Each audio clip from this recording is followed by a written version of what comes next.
terms of attacking them. Because Harris sort of like Harris sort of basically is like the cake in a refrigerator, and they want to take a bite of the cake, which is the TEI candidate. They can't. So every time they open the fridge, they see the cake there, they shut it quick. They just cannot seem to attack that ticket. What's your sense of what's happening? First of all, Sam, you've been far too modest, dare I say self-flagellating. I think the three of us should use 4 words constantly, which is "we told you so."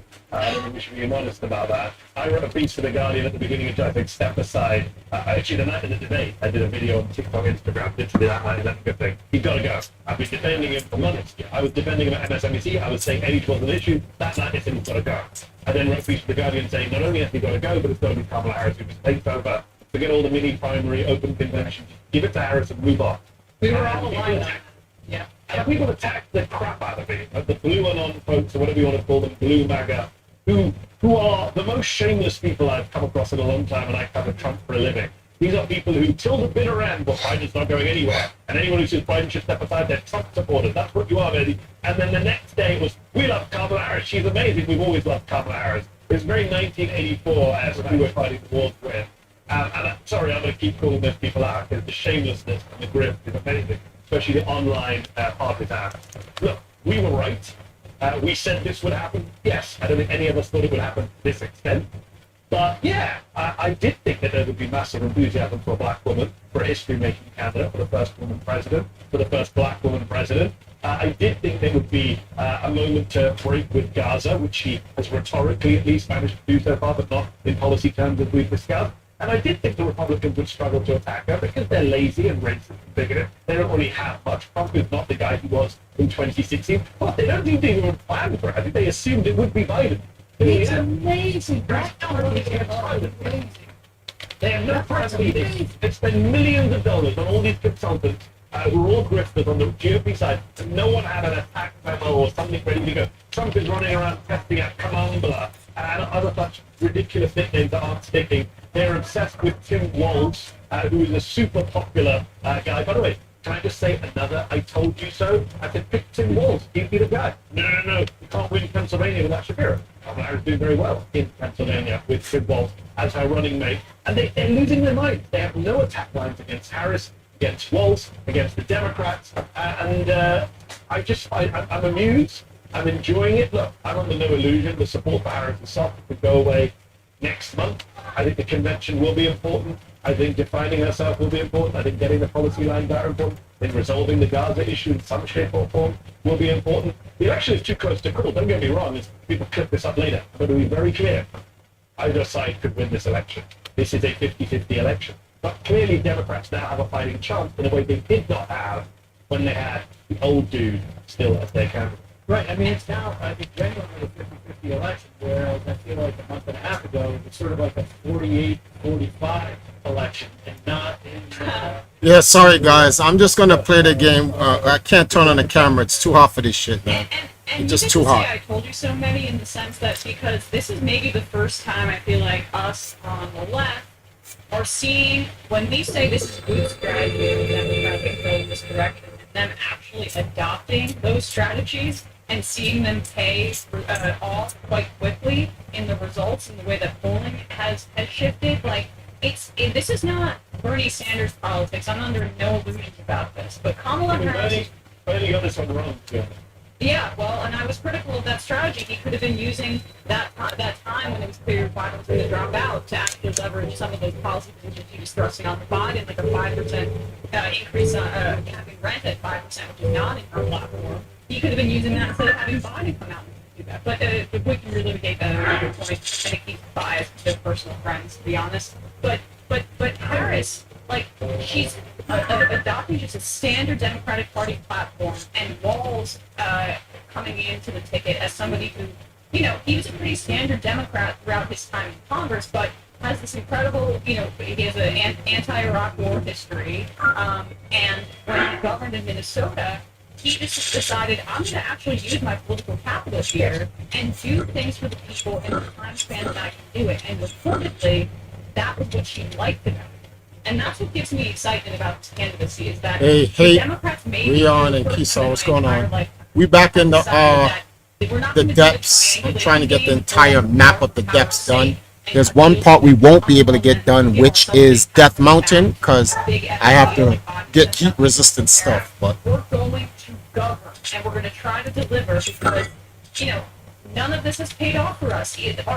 When we play footsie with corporations, they price gouge for their own profits and then blame our administration. Do you think the single biggest thing she's done and not gotten the credit for from the left? I think the huge loss. That was a huge move. Maybe people don't understand the kind of things like that, but politics that goes into that. That was a huge move. I did not expect that when you did. I don't, she'll never do it. She rejected the candidate who the donors wanted, who was the guy calling for the tax cuts. You know, that's just schools and obviously the mission of Israel and BDS and the protest which we didn't like, to go against that and say, I'm going to go over the consultant costs, all the people who fund it, all the big money donors, and I'm going to go with walls. That was a big move. That made me think, oh, she is serious about that. And I will also say that the campaign has been, they have been campaigning in a very different way than we've seen Democrats do before. Like, you know, and you know, part of it is there's a different set of tools than campaigns that have had in the past. But they're the ones who keep promoting the crazy stuff that advances. Right? I mean, like, you know, a lot of it's going to take people down. You know, like you say, if Ilhan Omar had said what Trump said the past couple of days, you know, he would have been run out of the country as an anti-Semite. But Vance, has be sort of like, you know, weak blood in some way. Things stick to him more, and it's also a function of, like, you know, a bad mistake that Trump made. But they're putting out all these audio clips of Vance saying, just read stuff and not waiting for the media. There's always been this problem with that. Yes. We just need the media to tell the truth. And, yeah, that's not the way the media works. No, especially on facts. I mean, they got lucky with having facts on the opponent rather than Nikki Haley or whatever it is. I mean, he is one of the most unlikable people I've ever come across. I can only think of one other politician who is uncomfortable in their own skin and really Vance, and that is Ron DeSantis. And I just think it's very easy to attack them. I mean, it makes it so easy. You know, he's got a, use this phrase, rhetorically touchable face. In terms of making fun of it, it's very easy. And they're doing it. And not just that, they're going after Trump, they're going after Trump, which I think is exactly the right thing to do. We look at the polling, that Joe Biden stepped aside, suddenly Trump became the old guy in the ring. Trump became the mentally incoherent guy again. Trump became the guy who's unfit for office because he's not all there. And I think the Harris campaign was rightly lent into that. People keep saying, well, it's the same campaign, it's the same people. Maybe, but they're certainly doing something differently in terms of their press releases, in terms of the rallies they're holding, in terms of their backline. And I would say more of that, please, more of that. I would also note that, you know, if we were talking about Mary Madoff wanting to, come to annex the West Bank, next week on Tuesday, I think it is, we're having Jasper McDaniel on talk about the piece that you guys are publishing of his that about reporting that he's been doing in the West Bank. People might know him as Infinite Jazz on Instagram, and he's been in and out of the West Bank over the past really 6-7 months, and has done some great reporting out there. And I'm looking forward to talking to him about that piece. And good for you guys for publishing it. It's really It's a very powerful piece, and it tells you a story about the West Bank that we don't hear enough of now. Indeed. Anyhow, so we're going to put a link to Teo, obviously, but also to the new documentary that you got. RealIsrael.film, R-E-E-L, RealIsrael.film. Please do check it out. It's a film that more people need to see. And thanks again for Thanks, Sam. Thanks, Sam. Hey, folks, don't forget to hit the subscribe button and check out our daily show. We do it every day at 12 p.m. Eastern. We're about 2.5 hours. We even take phone calls. You should check that out.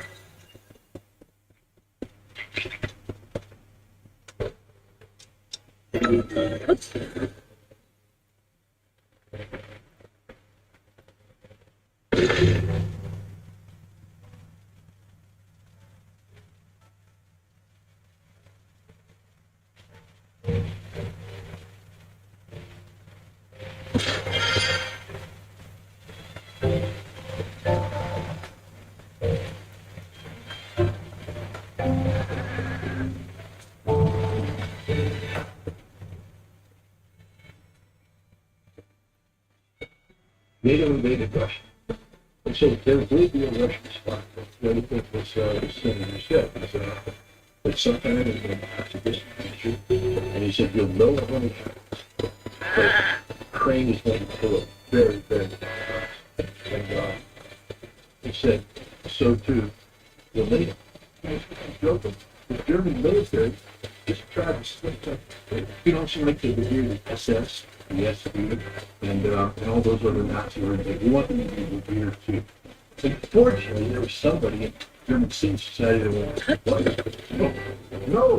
And the German party, but the fact that the German party thought that this was a good thing.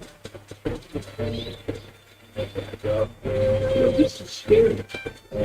We have Germany acting like, this is a cool thing. We have German tanks on Russian soil, killing Russians. It's not a cool thing. It's not, it's very dangerous. Welcome back, dear viewers. In today's conversation, Hey, Captain Price, what's up? escalating crisis on Ukraine's eastern front, where the Ukrainian military faces not only a formidable Russian adversary, but also growing internal dissent. Inspector Scott Ritter has been closely monitoring the developments in Kursk, and his insights have shed light on the catastrophic consequences of Ukraine's recent strategic missteps. The Kursk region, once a symbol of Ukrainian resistance, has now become the focal point of a devastating series of setbacks. These setbacks have sparked a chorus of voices within Kiev demanding the dismissal of Commander Suzhin. His leadership, once hailed as the bulwark against Russian invasion, is now under intense scrutiny as losses mount and morale plummets. But the repercussions extend beyond the battlefield. The political landscape in Kiev is shifting as frustration with the military's failure boils over into open calls for change. This report will unpack these developments, highlighting the increasing number of volunteers enlisting in the Russian military, a trend that underscores a significant shift in the dynamics of this conflict. As we explore these critical issues, we invite you to consider the broader implications of what is unfolding. The battle for Kursk is not just a military engagement, it's a battle for the very soul of Ukraine's war effort. Now let's start with the harsh realities faced by the Ukrainian forces at the front lines, a front that has become synonymous with the tragic consequences of strategic miscalculations. But the gravity of these losses isn't confined to the battlefield of political fallout in Kiev. It's reaching a fever pitch with significant ramifications for Ukraine's leadership and its future course in this conflict. In Kiev, the corridors of power are buzzing with tension and uncertainty. Inspector Scott Ritter, who has consistently provided critical analysis of Ukraine's military strategies, has highlighted the growing internal pressures faced by the Ukrainian government. The Ukrainian MP-elect Longchenko has taken an unprecedented step, publicly calling for the resignation of Commander Suzhin, $25. accusing him of leading Ukraine Hey, Reg, what up? a series of disastrous engagements. Longchenko's critique is scathing our military. So look at this, guys. Overhaul new faces. That's how new much strategies. If of Syrskyi the refuses to underworld back down, I've done.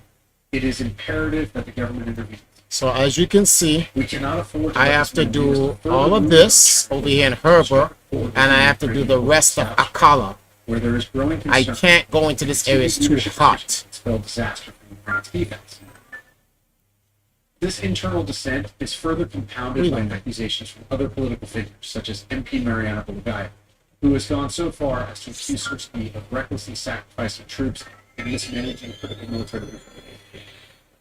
Bolugaya's allegations add fuel to the fire, painting a picture of a military command structure. Yeah, I just, a lot of times I played offline, I just pretty much, As Kiev grapples with well, no, actually, that's not true. I didn't play offline. During Empress Now streams, when she was streaming, I was playing during the time she was streaming. As the conflict in Kursk intensifies, the battle has brought to light the sheer scale of Ukraine's strategic failure. While Kyiv is engulfed in political turmoil, the situation on the ground in Kursk tells a grim tale of Ukrainian failure and Russian success. Chechen Special Forces Commander Major General Apialadnov has been at the forefront of the Russian offensive, and his recent statements reveal both the confidence and the ruthlessness driving the Russian campaign. Our warriors are like tigers on the battlefield, while the enemy is being decimated along with the third, reflecting the brutal reality that the Ukrainian forces face in person. Aladanov's rhetoric, firing, is underpinned by cold, hard facts and the Ukrainian blitzkrieg strategy, modeled after historical lightning warfare, has crumbled under the relentless pressure of Russian counterattacks. The Ukrainian Ukrainian forces made some gains, but these were short-lived. By the end of the third day, Russian forces had not only halted the Ukrainian advance, but they began a counteroffensive that has since gained significant ground. The losses for Ukraine have been staggering, both in terms of personnel and equipment. Entire battalions have been decimated, critical supply lines have been cut off, leaving Ukrainian troops isolated and alone. The failure of Ukraine's military strategy has not gone unnoticed in the West, where opinions are increasingly divided on how to proceed with support for Kiev. Scott Ritter has long warned that the West's involvement in Ukraine could lead to unforeseen consequences, and his predictions seem to be materializing. As the battle rages on, geopolitical ramifications are being hotly debated across the Atlantic. In a recent Twitter exchange, former U.S. President Donald Trump and tech mogul Elon Musk weighed in on the conflict, with Trump delivering a blistering critique of the Biden administration's handling of the situation. This war should have never happened to so soon. Biden's policies have led to the death of nearly 1 million people. Ukraine is on the brink of collapse, facing one of the most formidable militaries in the world, and they are woefully underprepared. Trump's comments reflect a growing sentiment in the West that Ukraine may be fighting a losing battle. The question now being asked in Washington and European capitals is whether continued support for Ukraine is a wise investment. MG, what up, bro? On one hand, It's the Sabbath. I'm just trying to situations I'm deteriorating. just trying to relax, bro. Without significant new support, Ukraine may not be able to Oh, sustain boy. defense. On the other hand, political leaders are increasingly concerned about the long-term implications of an open-ended commitment to what is increasingly seen as a futile effort. But as debates rage on the West, the situation on the ground in Ukraine continues to deteriorate, with potentially catastrophic consequences for Ukrainian military capability. Psychological toll that prolonged conflict takes on military forces, particularly when strategies fail to achieve their intended objective. On the front lines, the psychological toll of the conflict is beginning in the first place. Units have been defeated. There is growing disillusionment. Initially confident in the mission, the leaders are now grappling with the hard reality that the situation is far more documented than anticipated. A senior officer, speaking under the condition of anonymity, described a unit in crisis who was working on spearheaded Ukraine's defense, but now it's trying to survive. The orders we're receiving make no sense, and our losses are mounting with no end in sight. This sentiment is not isolated. Across the region, Ukrainian soldiers are beginning to question the purpose of their mission. What was once seen as a critical counteroffensive has now become a desperate fight for survival. With little hope of achieving the objectives that were originally I've been set. just focusing on just trying to get this underworld done. May have been strategic blunders spreading, and with it, a growing sense of fatalism. For these soldiers, the war is no longer about winning; it's about making it to the A death. lot of things have happened. As Ukrainian forces grapple with the grim One second, let me turn down. President Putin is taking steps to ensure that Russia's gains are solidified and that any So this thing is Russia's not strategic talking over me. reinforcements in Kursk are a clear indication of Moscow's commitment to securing a decisive victory. In the face of these developments, President Putin has made a decisive move to bolster Russia's position in the conflict.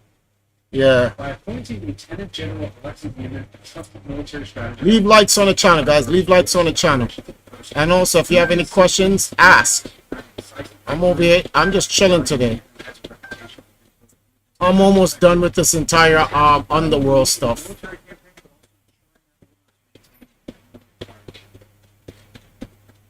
His appointment is a clear indication that Russia intends to not only hold but expand its control over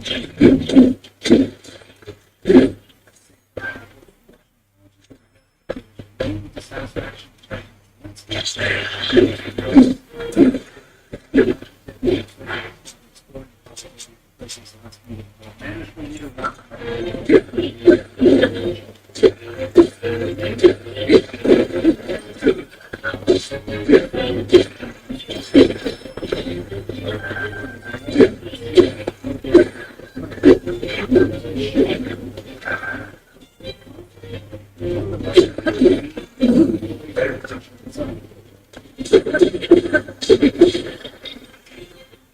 Possibly the most prevailing phase of this conflict determining as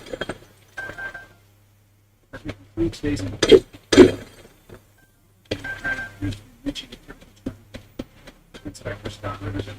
suggest that failed blitzkrieg in person may very well mark the beginning of failed blitzkrieg. Political fallout would suggest that a major shift in leadership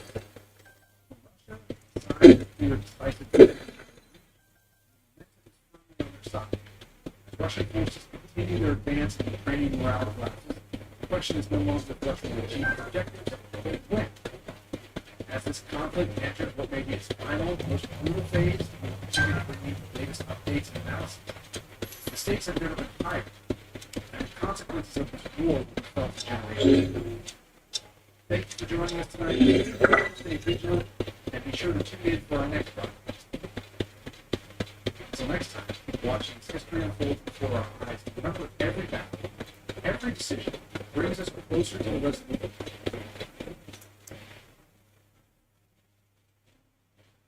One second.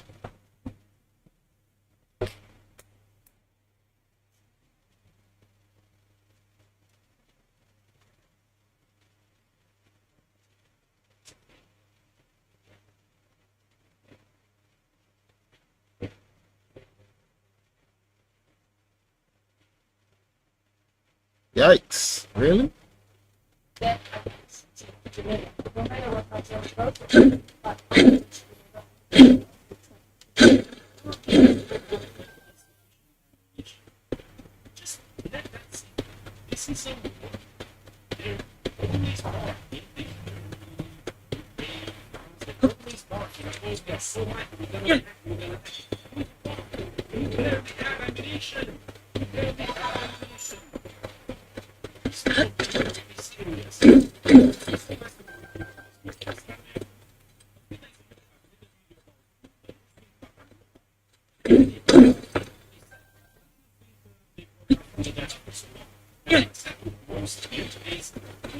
This is the West, the West most correct.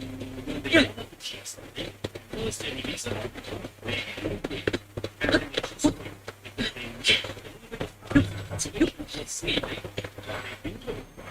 and then the answer has to be the answer.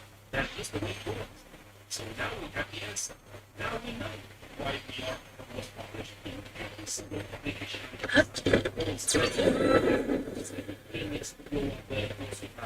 Now we know. You know who's telling us? Speaking of Ukraine's I think there was a comment a few days ago who said there's still people who are because not everybody knows. I agree. I agree. If I would tell this, I would be considered foolish. So this is the Ukrainians, which by definition is not Dutch. This is Ukrainian. Which is very fitting, isn't it? From a Francis get the article because it's quite well explained. I don't want to keep you here for 7 about Ukraine's Germany will have additional funds to help Ukraine. All fantastic. The German federal government's current budget by the does not provide for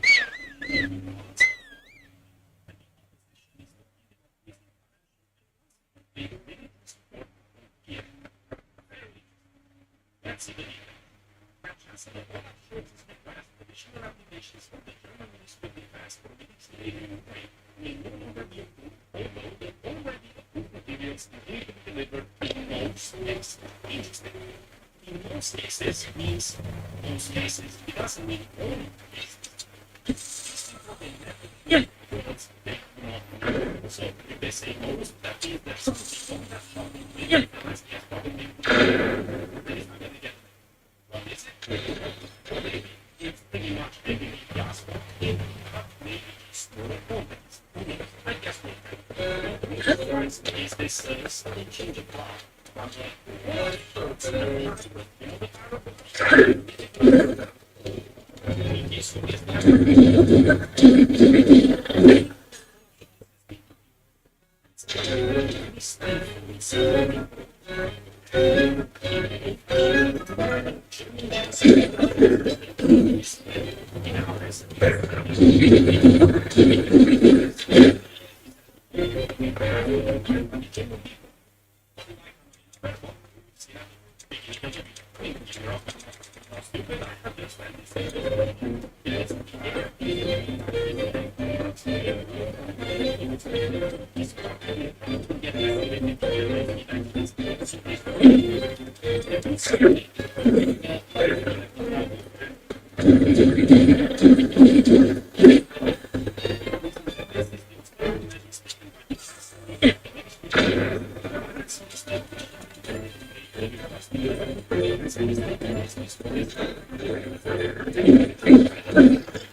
They want to make many of the government agencies correctly as it's supposed to, listen to you, and then it's not only because they put them out, but they realize that one of the things they were trying to make, and what really got me to this thing, why not just want to stay the same?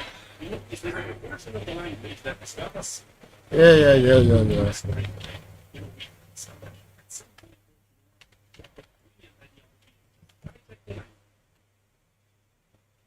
Uh,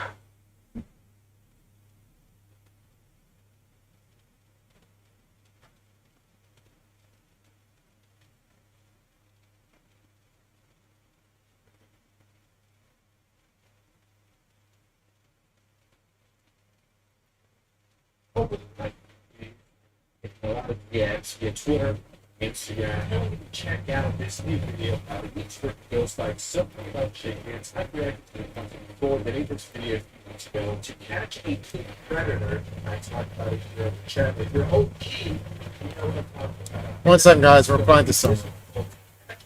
Predator. I've seen it a little bit, and I'm going to tell you guys, getting second embarrassment from this guy's quarter. This attempt happens this after it's so long.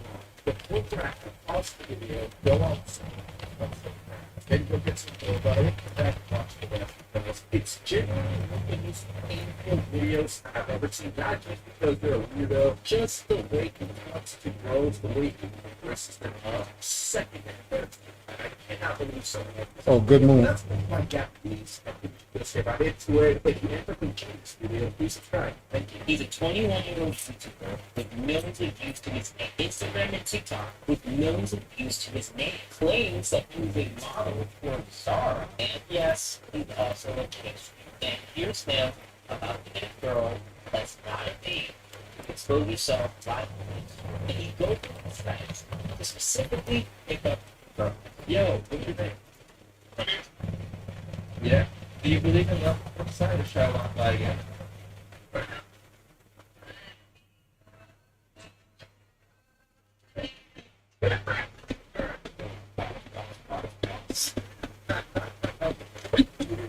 Oh my god, I thought it was ready to be married.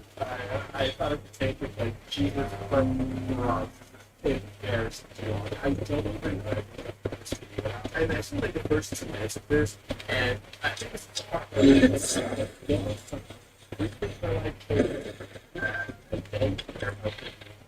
Be like, yo, you guys believe in me? I gotta just like, and do the whole thing. This is so true, and I do this stuff. Raiders, the Sigma Man Race. Embarrassing. I typically points before you actually have yeah, this is embarrassing. I cannot stand this fucking guy. We're gonna get into the battle part, guys. This is how it starts. This is going to be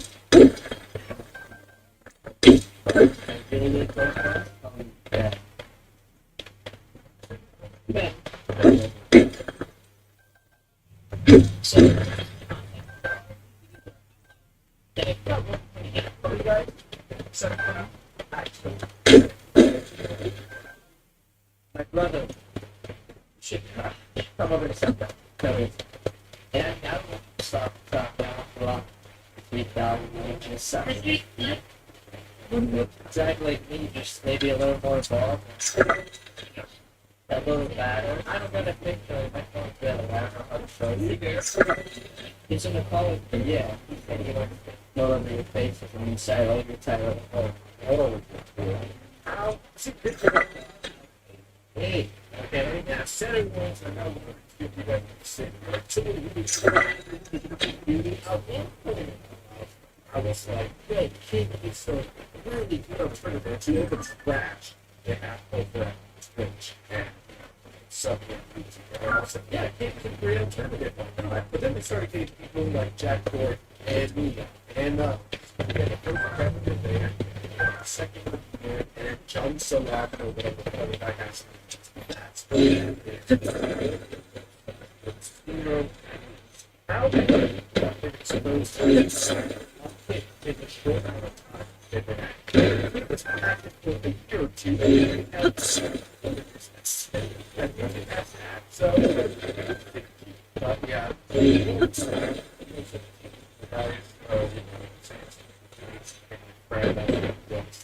Sure, maybe it's not. Well, it's just growth. Okay, I'm not gonna take into consideration. So this is flat out throws, range, and like a plants of magic and building like, yeah, this shit right here, what this guy's telling me, excites me. Excites me that. Would you say you're like single? Yeah. And ready? Maybe. Nervous. First off, maybe. You suck. No. What the f am I listening to? Maybe because whatever everybody wants Spanish. Yeah. Maybe it's not.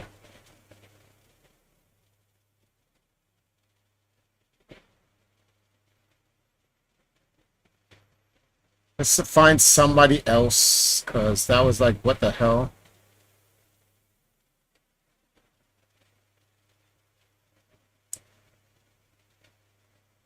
Ah, Yeah, I just came back and last week, like, that's so you guys have fun. We had a blast. We've been open to go, but I got for serious we have and one.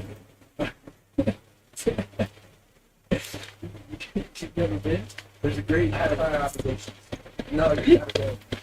Well, this last time I don't know. She's got real good. Yeah, but it's just had my time. Oh, can you go? No. Yes. Sure, I just look at the pen. And I have my meeting by him. Probably my best friend is about to be, bro. Right? Feel real. Yeah, I mean, we get involved. Especially if the show, so it's not.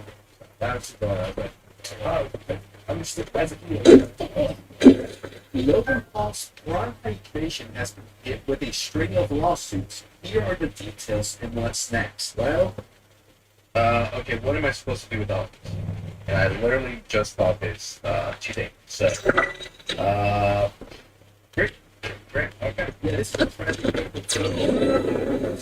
and this is my idea. I think I might be the only person in their 20s who legitimately likes Prime and drinks it. Once I die, I low-key want a casket made from Prime bottles, if that's possible, over the Prime logo. That'd be pretty sick. Logan Paul, it seems like he's in some pretty serious trouble, more than usual, believe it or not. So this is the article that came out a few days ago, and then we're going to deal with this legitimately for 2 days. It's not looking too good for Logan.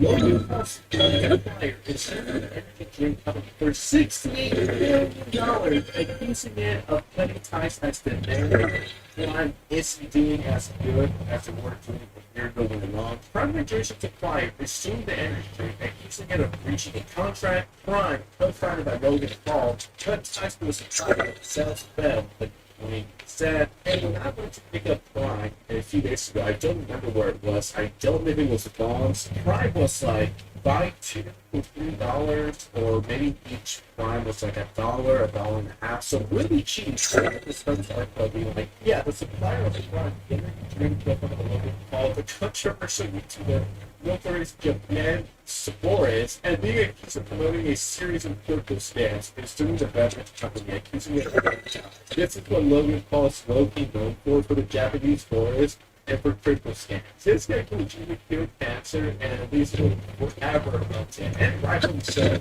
president China employs 15,000 employees per its website, sets it off for perpetration breach a 2023 contract in which the energy drink company committed to ordering a minimum of 18.5 million cases, or over 200 million bottles. This is a insane number, even for Logan Paul. I'm not an expert, okay? I don't work for them. I don't know about the website business. Expecting over 200 million bottles per year over the next 3 years is insane. In exchange, Professor the company invested in an exclusive and custom product line for the drinks. Professor accuses Prime of failing to order the required amount during the first year of the contract. Like I said, I don't think Prime is selling too well, and a lot of it sadly has to do with Logan's, he is low-key kind of a PR nightmare. This guy gets in trouble, it seems like every 2 months. And I think for turned off by Prime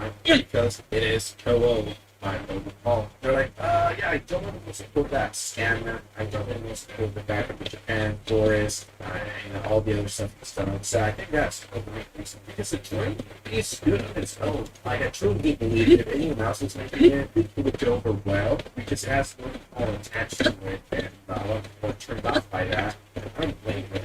In November of last year, Bloomberg reported the company was profitable and on track to surpass 1.2 billion in revenue for the year. The original agreement that was first made in April 2023 was for the high demand crime was experiencing at that time, according to the complaint. Crime blew up, British 14-year-old kids went crazy over it, and they peaked, right? They were doing crazy good in the first year, so they were trying to, sell the product, trying to get companies involved in it. Come see 1.2 billion in years.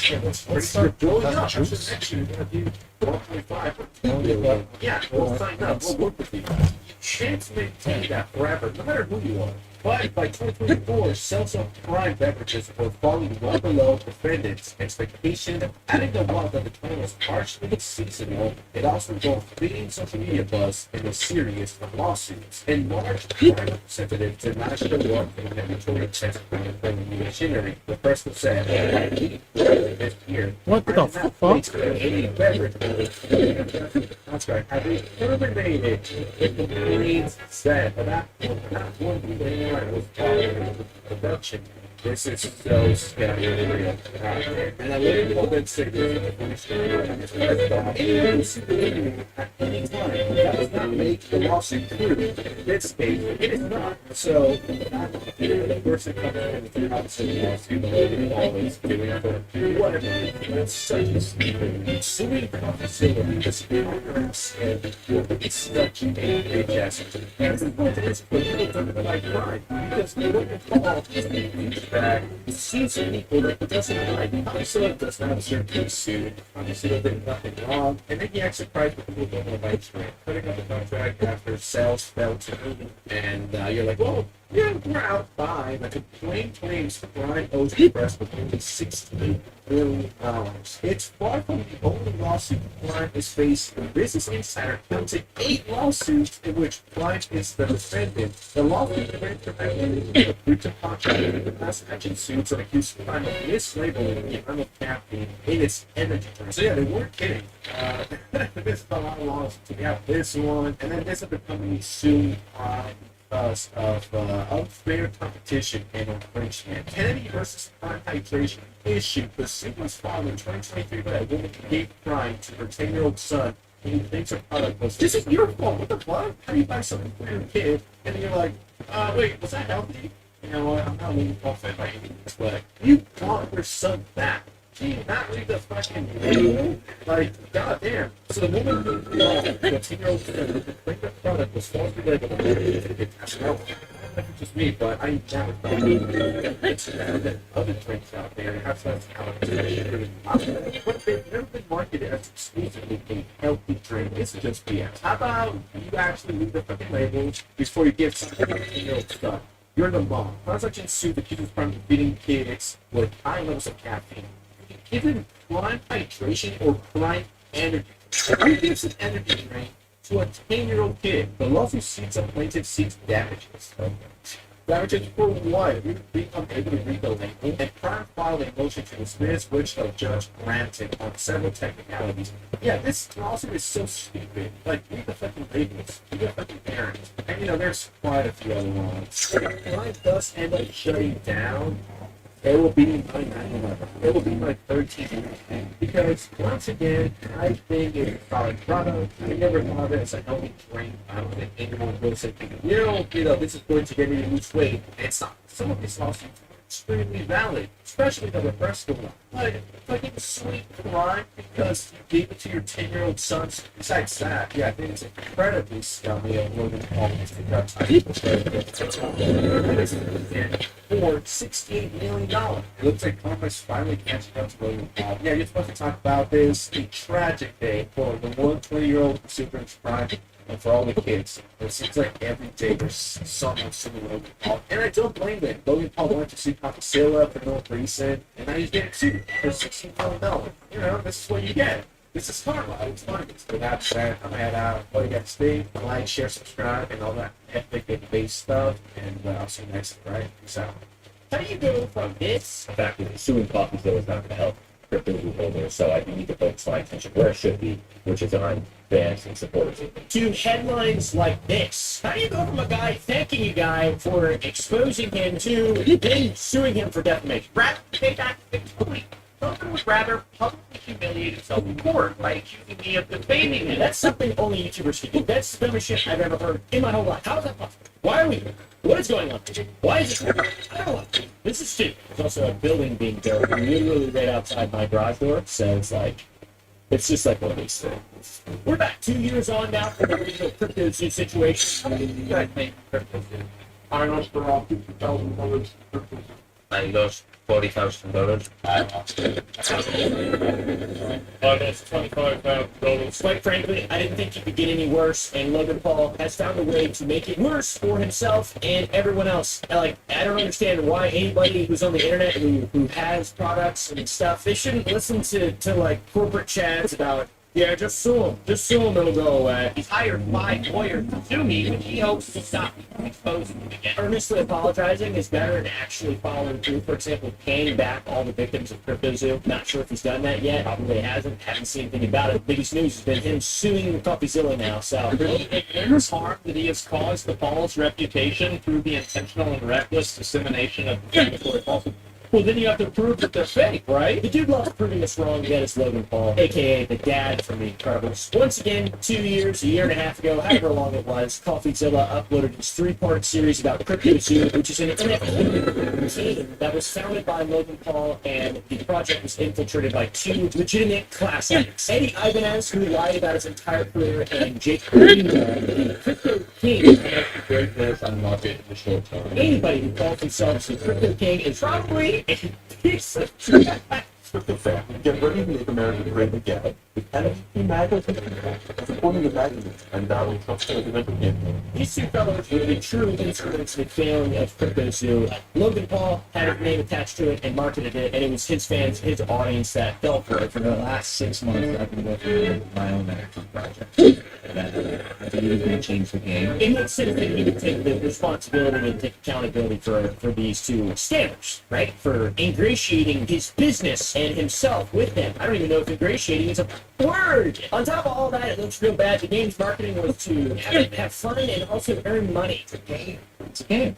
It's a really fun game that makes it fun. And then it led to a bunch of people losing money, a lot of money, millions of dollars. And then Logan first threatened to sue CoffeeZilla for the trilogy that originally came out, and, you know, it was met with great backlash. He apologized, changed his tune. CoffeeZilla, I called him, I apologized. My initial response to his series was that of fire, ego, flair, whatever it is, pride. I'm a fighter at heart, and I was defensive because I know I never stand anyone with this project. I never made any money, never sold any tokens, and I only had the best intentions going in.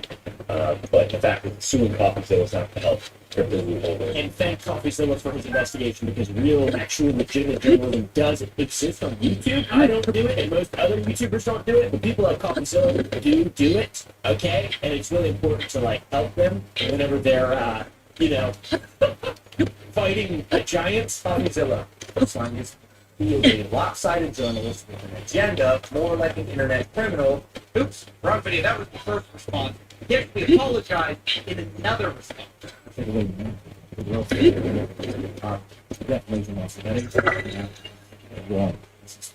Wrong. Hold on, wait a second. That's not it either. Turns out it's actually on his secondary channel. That's why I couldn't find it. So Logan could not make up his mind on what to do with Coffee. And this is probably because originally he tried to be sympathetic to Coffee and the criticism was raised, but Coffee didn't take his apology at face value and then kept following through. There's still trouble. Like, for example, many of the victims just have been ignored in this trial. A lot of accusations have gone unanswered, and worse, Logan still seems to be playing the victim. So in this video, I'm going to do my best credit, or credit is absolutely but also sharing moments where I think that the policy fell flat. And it made Logan look like a fool. You know, Logan has a lot of money. He could just pay everyone off. He could have just paid all the victims back immediately, whatever they were owed. It'd be difficult to determine that. But instead, he sent this letter saying you can't sue me, which is pretty standard practice for like a big-time business. But at the same time, it's like, man, why not just be the good guy? Why not just be the good guy? Pay the people off. It wouldn't have been that hard, I feel like. I would have considered that to be a massive W. Just pay everybody off and all this shit. He made accountable with his 3-step plan that Logan outlined in his own video. Logan, I apologize.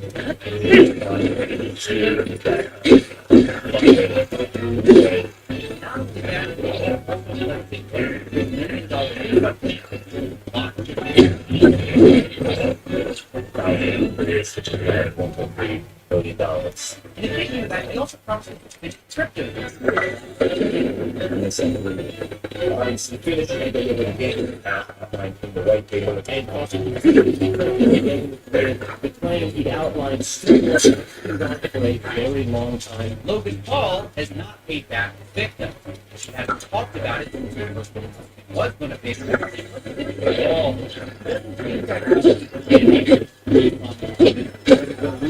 It was incredibly underwhelming and even to that did accept it. If they promised the opportunity for the vaccine, larger amount of money they owe them.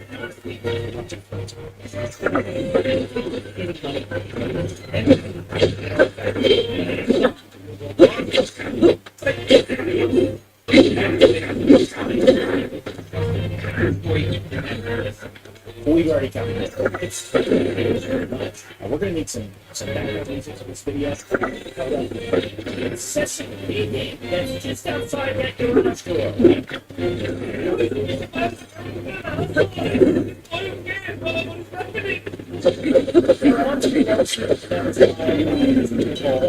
It's filed on December 2024 at 11:28 p.m. It's kind of a funny story. It's how it's filed. We'll get into it. In this lawsuit, Logan claims that because of defamation and that he wants to hold Coffee accountable for his defamatory actions. This lawsuit says Logan Paul wants to hold me accountable for my actions. But what actions are those? Holding him accountable? The entire lawsuit stems from when Coffee made a few videos on Logan Paul calling him out for his crypto game, where Logan claimed players could make money to game. It's a game.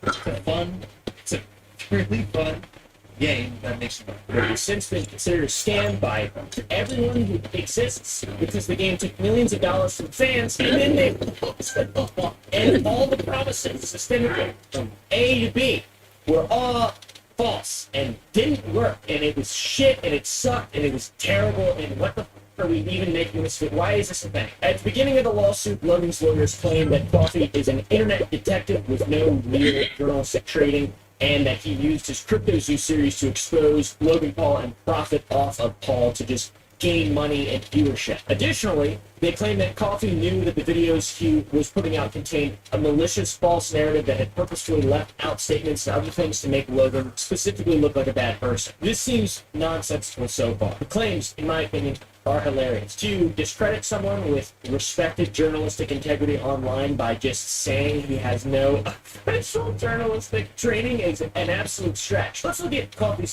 top videos, and let's look at just the New York Times today, and see which one has more pull and impact in journalistic integrity. Just kidding, that is in the New York Times today, but that's just some fun articles that I decided to put in this video to prove the point further because I like Coffee and I have no journalistic integrity myself. It's meant to be a joke. It's meant to be a joke. Sarcasm. Most of the things that I say are just not true. Furthermore, they also allege that Coffee was making these videos against Logan Paul for the sole purpose of gaining viewership, and that's it. That's the only reason, which I think we all know that that's not true. I mean, that doesn't seem true at all. Logan Paul is quite literally scam adjacent ever since crypto became a thing, or Pokemon cards became relevant again back during the height of COVID. And by the time of this reporting, Logan Paul was already accused of participating in multiple cryptocurrency schemes. That article does not so Logan had already had a reputation as a scammer before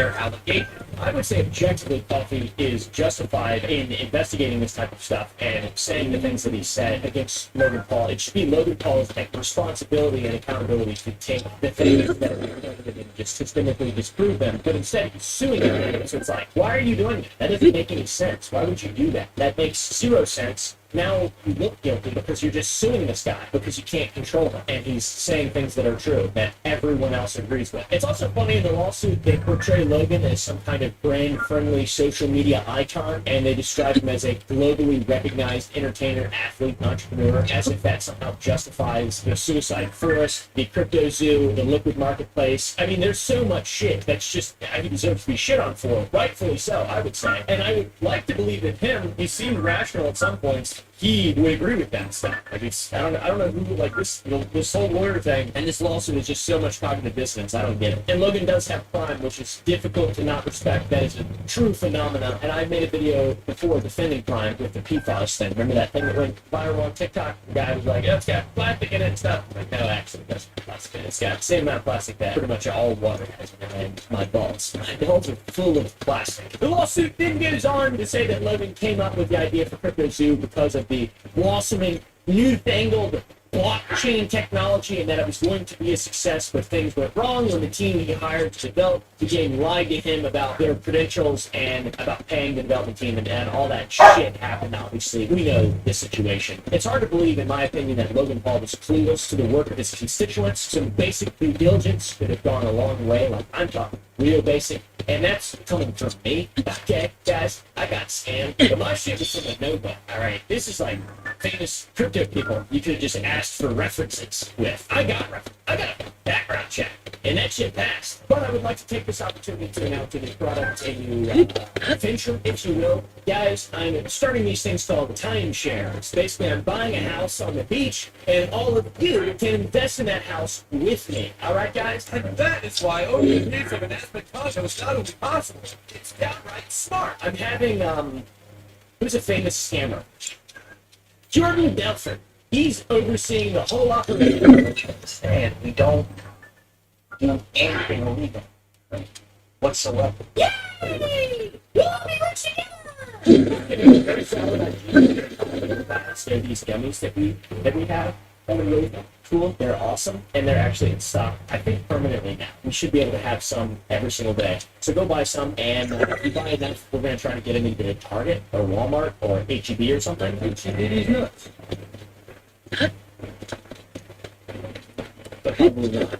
Suck. We're failures. But go buy some. There's a new flavor coming this Friday at 3 Central Standard Time. Every single week, 52 weeks, 52 flavors. Sometimes. Unless something goes horribly wrong. That's good. So, also join the Gump Club to see uncensored videos, etc., and support the channel. And when you join the Gump Club, you get free shipping on sourdough products. Nobody keep that. That's crazy. And also, you lose money. So it's kind of unfortunate, but oh well. At this point in time, it seems fairly clear that there's a lot of just negligence from the Logan's perspective that he could easily take responsibility for, or he could just not and then sue people for saying that is the case. I don't know what you guys think down below. Comment down below your honest thoughts and opinions on this this video. So anyways, Coffee responded obviously to the lawsuit. It took him a while to get his facts collected. I assume it's sort of a big deal. Logan Paul is suing me for crypto only a year after he thanked me. But he pointed out in his video that both the people mentioned in the lawsuit haven't been at the company in a long time, meaning that in recent years, everything surrounding Crypto Zoo has been the result of just Logan Paul. But remember, Jake and Eddie have been out of the picture for years, and yet Crypto Zoo hasn't been released, despite Logan constantly promising it, and of course also threatening to sue me. We're going to handle this ourselves while we continue to build Crypto Zoo and us. So the claim that both of his business partners were to blame for the failure of the project is just entirely false, starting at the point when Coffee exposed those two other evil people for being evil and for Logan Paul for hiring them. Now it's just up to Logan Paul, and it's still a failure. Still a giant failure. So he's probably not that good at programming the back end. That blockchain is pretty complicated. The next section of the lawsuit talks about Logan's claims that Coffey defamed him. In section 7 of Nature of the Action, Paul's lawyers claim that Coffey knew the fame he could get from defaming a celebrity to the caliber of Logan Paul, and that this is proven true because the series is most viewed on his channel. So it's like he's just doing it for viewership. That's it. He's not actually doing it because he wants crypto to not be full of scammers. It's because he's a yeah, I don't know. Additionally, the lawyers claim that Coffey knew that Logan's intentions were to never scam anyone, and that Coffey had personal messages confirming Paul's intentions, and that he was so frustrated by his co-workers that Logan couldn't properly handle the situation. So once again, just completely not taking any responsibility whatsoever for this. I mean, like, is there a worse way to do it? No. There's not a worse way to do it. In all honesty, I mean, that's just my opinion. I don't really know. I don't want to just like hate people for hating people. If Logan Paul turned a new leaf, I feel like I would be welcoming. I love a second chance. I think that's pretty cool. He's still doing it extremely well. I mean, he's a WWE wrestler. I'm not even sure he knows that shit's fake. He's so good at it. What the? Just own up to it. Don't sue people for calling you out on your obvious horseshit. So yeah, these claims are pretty much just saying Logan is overwhelmed and they turn him into a crying, screaming baby who's overwhelmed and screaming and crying because he can't. That's why CryptoZoo failed. It's because too much stimulation is stimulated. I would say the private messages that the lawyers claim were between Logan and Coffey. I mean, it's fairly obvious that it was under the pretense that Logan would be a good person and fully refund those people who bought into his project. But as we know, that did not happen. Logan may be a master at convincing people he's changed, but are convinced the follow-through where things go wrong. You know, the actually changing part. There was a time where even I believed Logan was a fully refund victim. That's why I was so nice to him. I tried to help, despite him threatening to sue me. But when it came time to pay out, Logan chose a minority refund and to fight the rest of the victims in court who wanted their money. I mean, quite literally, Logan Paul made an apology video to Coffey that he put on a second chance, which is a huge L. The fact that suing Coffey is not true. The folks like which is on bad Logan Paul. Two L's though, guess what? Double this. And guess what else? Where did he go? The next second track, and he does second.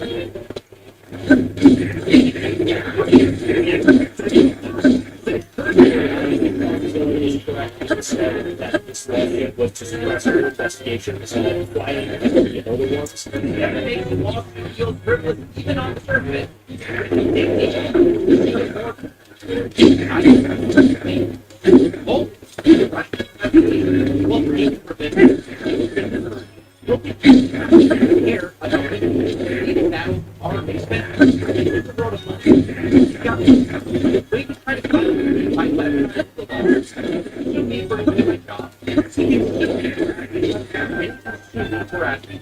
The section ends with Logan's lawyers explaining that Logan did in fact do right by the people who got into his project and did everything that was fine. Coffey proves this to be false by showing that which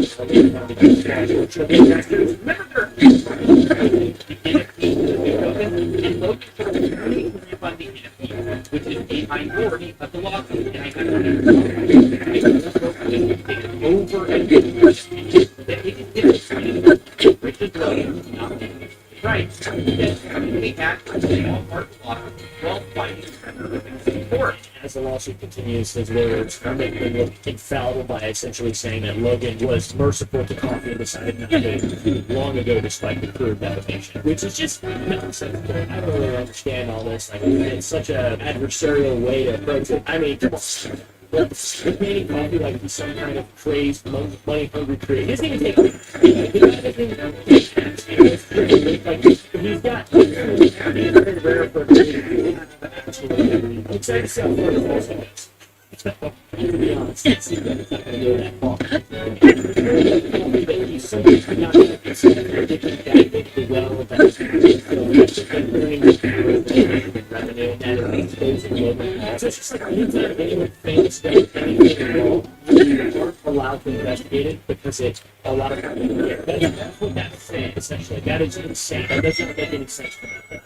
Really stupid. Simple things generally make sense. From this point on, the lawsuit gets into the details with this essentially summary of the case and obviously entirely right that this lawsuit was why it's slapping his lawsuit or some basic lawsuit is that these are lawsuits. Yes.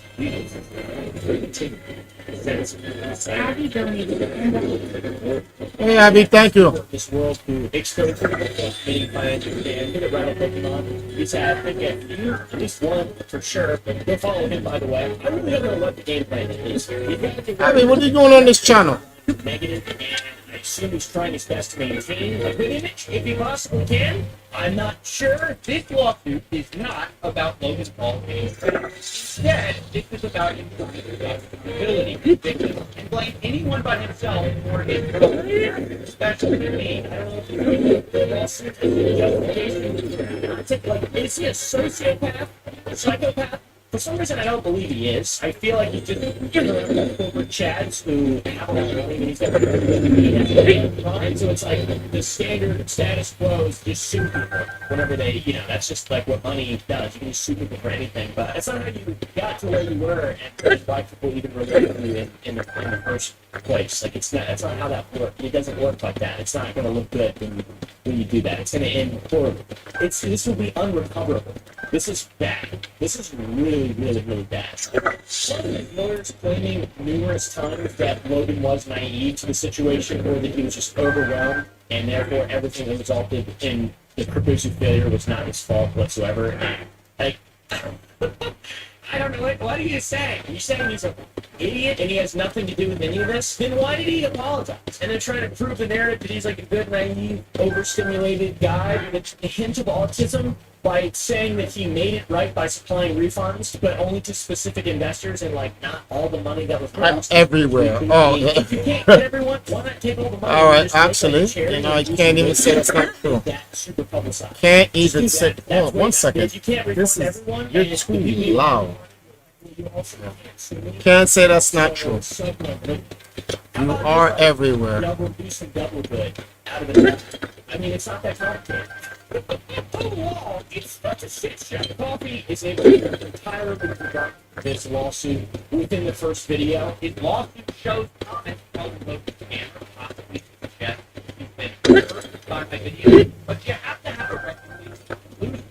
And by the time of my reporting questions, Logan Paul was already accused of participating in multiple crypto about schemes. And I'm very confident that the Coffee's video will stand up fairly well in court. It's like really solid video, and it makes a lot of sense, and it covers all the logical points. And it has to have a little bit nervous. If he's even involved, maybe he's naive to this, has no idea that his lawyers are suing content creators for exposing people for standing. A very interesting point, speaking to why Logan couldn't successfully refund people and finish the game, is that he blamed the government. Logan blamed the government for that. Government regulations. For years, Logan has controlled crypto, yet the game is still not out.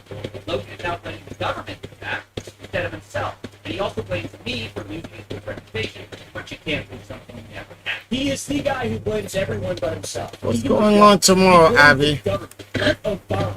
He's like, thanks, Obama. Trying to figure out if we're gonna go out and go do anything. That's in the lawsuit. It's not. It's not. But it basically is. The only person who's ruined Logan Paul's reputation is Logan Paul, not Paul. It's been Logan Paul, and that's it.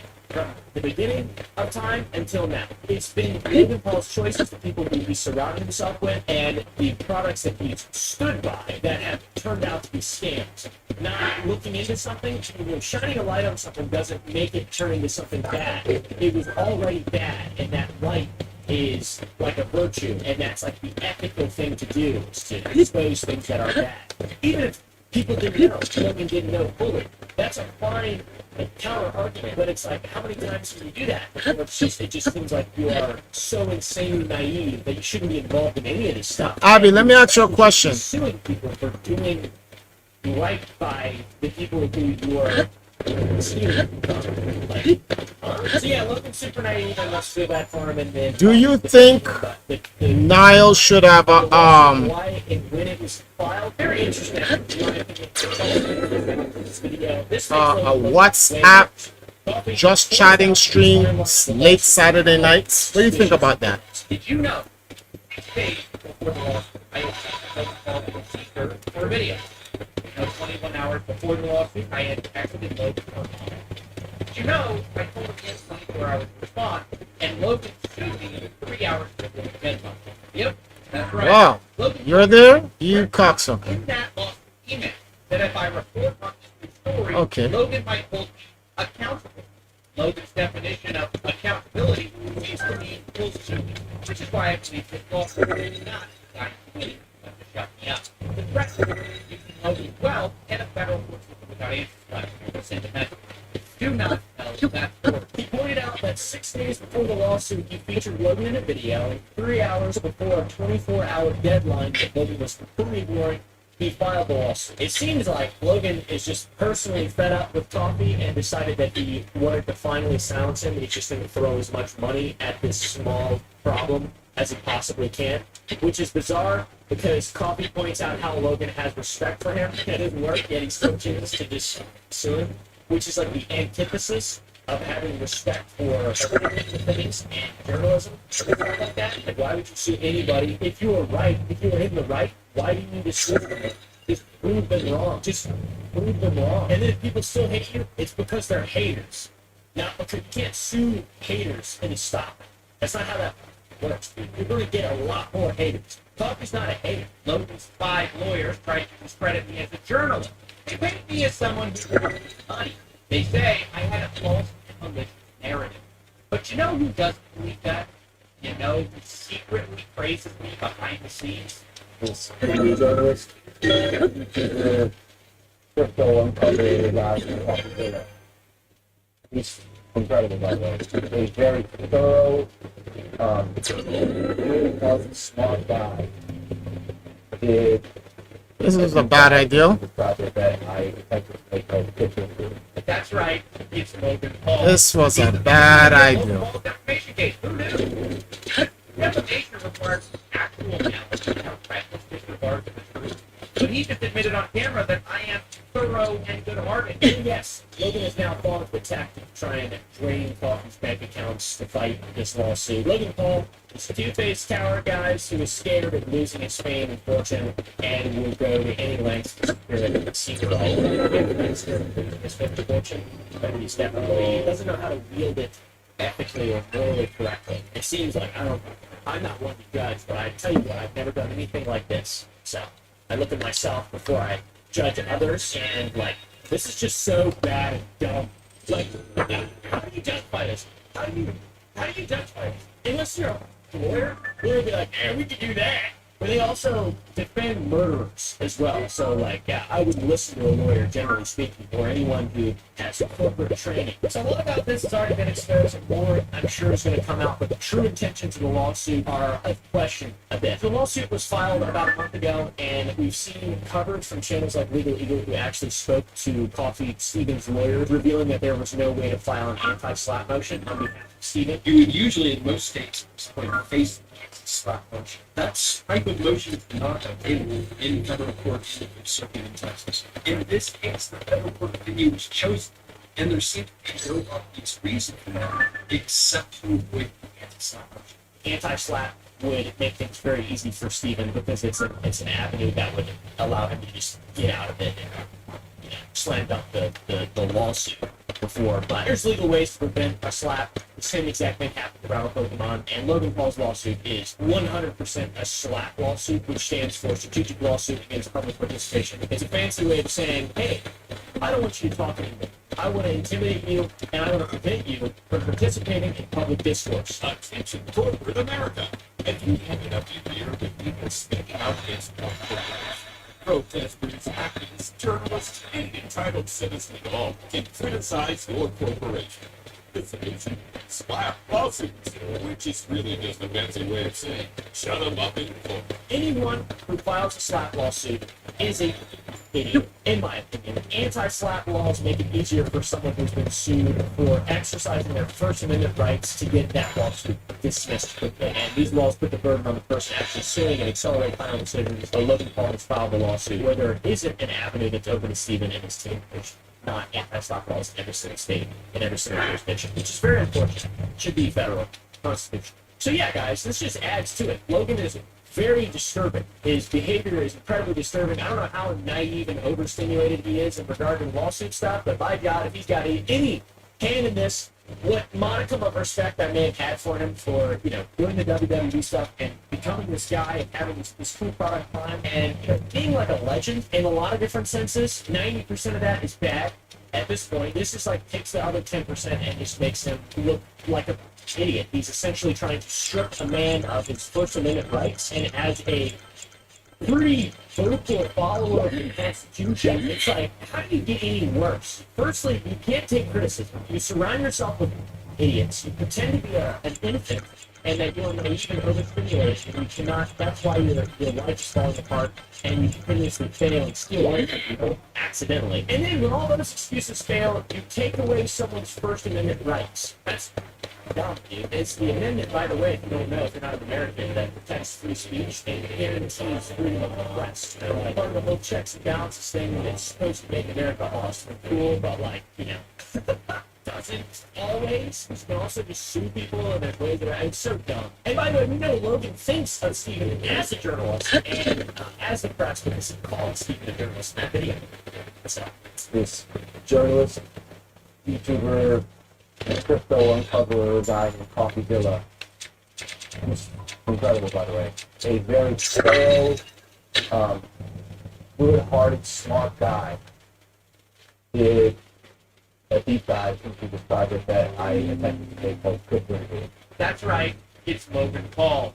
He's the biggest enemy of Logan Paul's defamation case. Who knew? So yeah, at the end of the day, it looks less and less like it's about seeking justice, and it's looking like it's just trying to limit investigative breach to silence him, doing other stuff.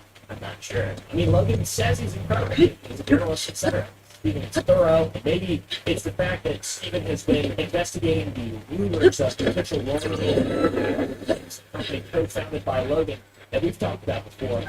The idea of allowing people to help own the card through his new crypto type.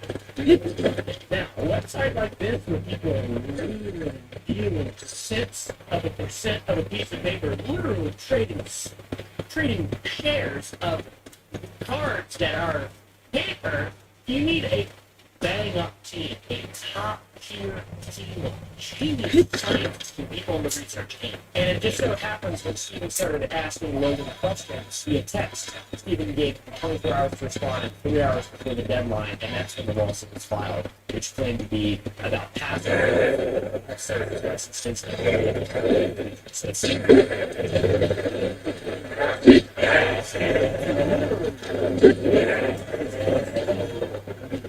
rights to prevent they're playing Yu-Gi-Oh? Yeah, it's just like, defamation of history. That's at least why this money trade for as long as possible. Well, this seat's investigated too. This is going to be like Crypto V Part 2. Part 2, 2.0.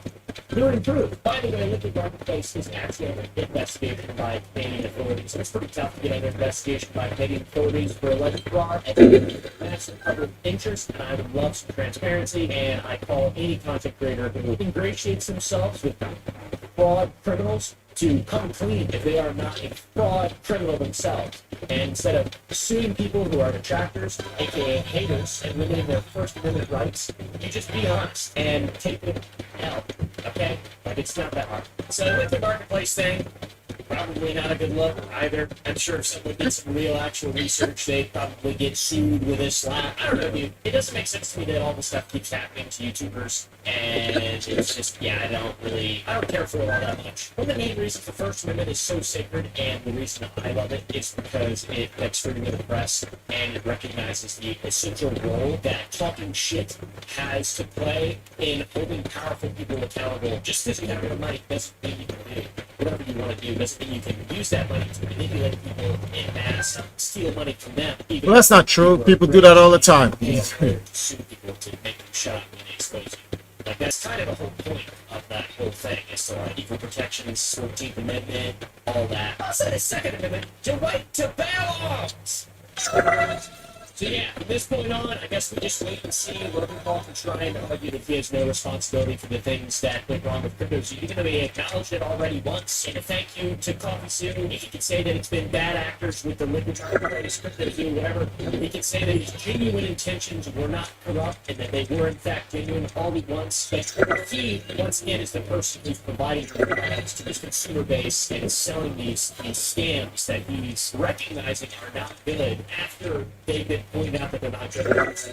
It's not me doing it, so it's really weird. It's insane to me how much most renowned creators' personalities can be associated with, and every step away to make the wrong decision and just continue making wrong decisions, even when the right decisions are proposed. This dude has made it a cornerstone of his personality and reputation to say one thing and just do another thing. After the lawsuit, we learned that Logan does not care at all about repairing his image because that image is tarnished beyond belief. The likes and just has yet to hear about all this stuff, it seems like, and that's great. I mean, the WWE promoting it, the stuff. You can go viral to the general audience, but negative shit can go viral to like a really selective audience. Rasta Reggae, thanks for supporting Empress Now's channel. Cryptozoo is the only nonsensical thing he's been involved in. Dick, whatever it's called. Dick, what's it called? I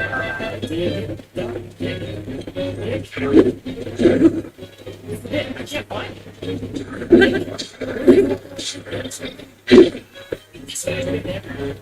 Why is this you said if you see me apologize and said, you're right, part of your coffee said, thank you for hard and helping me understand that I was, naive to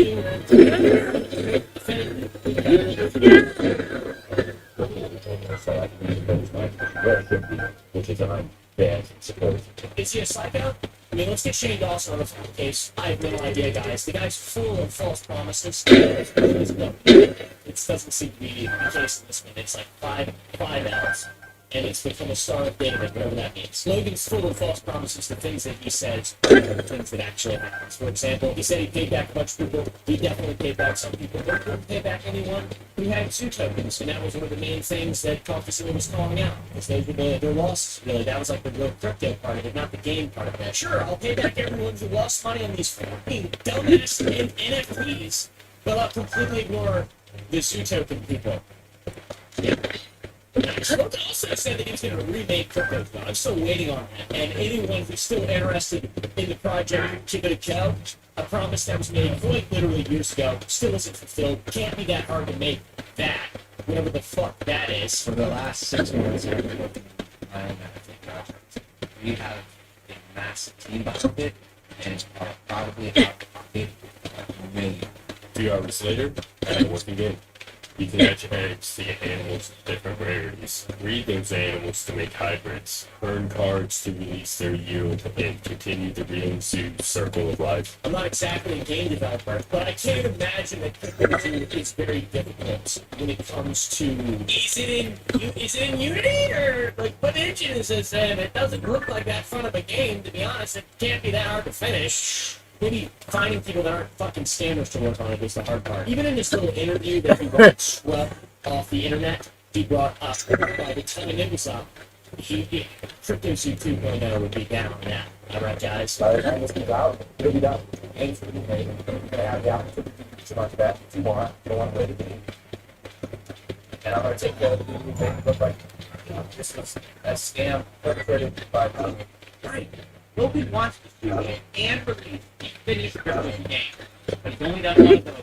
Lies after lies, more lies, straight up false promises. Everything is fake, nothing is real. He walks around with flashing money. He's a rich billionaire guy. It's a $1.2 billion deal. You guys are rolling it down. He's just such a piece of shit, and he has no excuses to be as big of a piece of shit as he is. And Mike, come on, Mike. Listen, and call him out. He's doing the cardinal sense. Greed and pride. Still, I want to play cryptos. Let's get the fucking game made. Well, why is it not being made? According to Coffee Silla, Logan said that the U.S. government is the one stopping him because of regulatory hurdles. To be really specific, but also general. He says releasing crypto has too many regulatory hurdles. Maybe they should have thought that multi millions of dollars of new tokens and gold. And now Logan would rather blame the government than take accountability. Who cares about regulatory hurdles, though? You just want a quick paycheck. If it doesn't involve a game, there's no such thing as regulatory hurdles.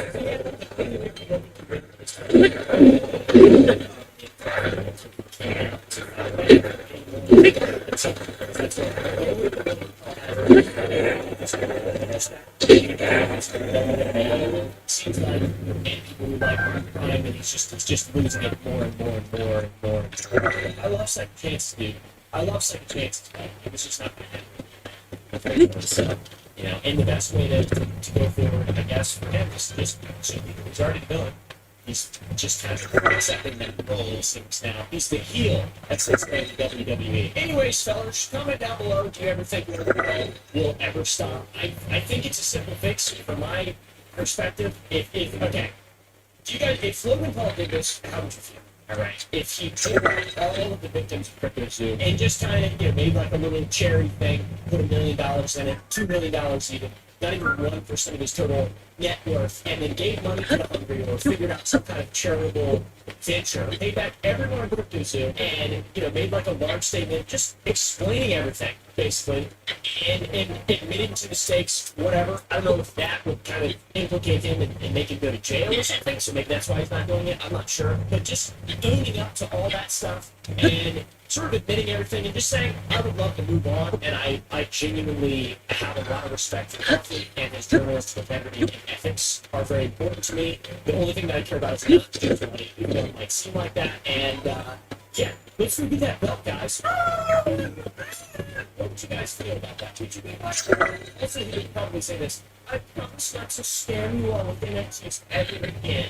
And not that I ever did, but I promise to never hire people around me ever again. I'm just I'm a baby. I'm a baby. Anyways, pick up yourself. Go to the store, sign up, become a member, get free shipping on Sourboards, go to sour.gg, buy some little guys, buy the new flavors for some new guys, and yeah, I guess hold people accountable for their actions and be willing to forgive if they, you know, deserve to be forgiven, I guess. Turn the other cheek, you know, stuff like that. And here I thought that Dr. Disrespect would be the biggest drama of the week. I think it's now safe to say that I was very overwhelmed. We have the biggest YouTube channel on the entire planet, the biggest content creator to ever grace this big blue planet, embroiled in severe controversy. What do I mean when I say severe? Well, it's simply this could be someone who's been on there since the beginning of the channel. Ava Chris Tyson is being accused by her biological sister that her entire transition was nothing more than a sham. But that's nothing compared to what's been unearthed from the videos. Some of the most disturbing, disgusting things I've ever seen someone commit online. And of course, you have an ex-employee saying that Mr. Beast's road to fame, his entire success, was based on nothing more than him being manipulative, dishonest, and an overall disgusting person. This is someone who's been praised by corporations and YouTube has been viewers for countless years. But now it turns out that a show he's working on with Amazon has people passing out due to lack of food and care. People are seeing him differently now. Make no mistake, you're witnessing absolute history in the making right now. This is similar to the YouTube apocalypse. They're leading by saying the word on the bridge. And I'm going to tell it to you with every single piece of relevant information you need to fully understand it. Yes, if you've never watched Mr. Beast videos, you will still understand everything. So let's do this. Here's how I'm splitting this video. As always, the first part of every video of mine is context. Here, I'm going to call it the backstory. Who is Mr. Beast? Where did he come from? How did he get to the level he is today? And why is his childhood best friend so significant in his life and channel? Then the second part is going to be about Ava transitioning and the drama that ensued. It all happened in 2023, and it was a pretty significant moment. I would even argue the beginning of the end. The third part's called Ava is a Weird and Vicious Monster. Self-explanatory.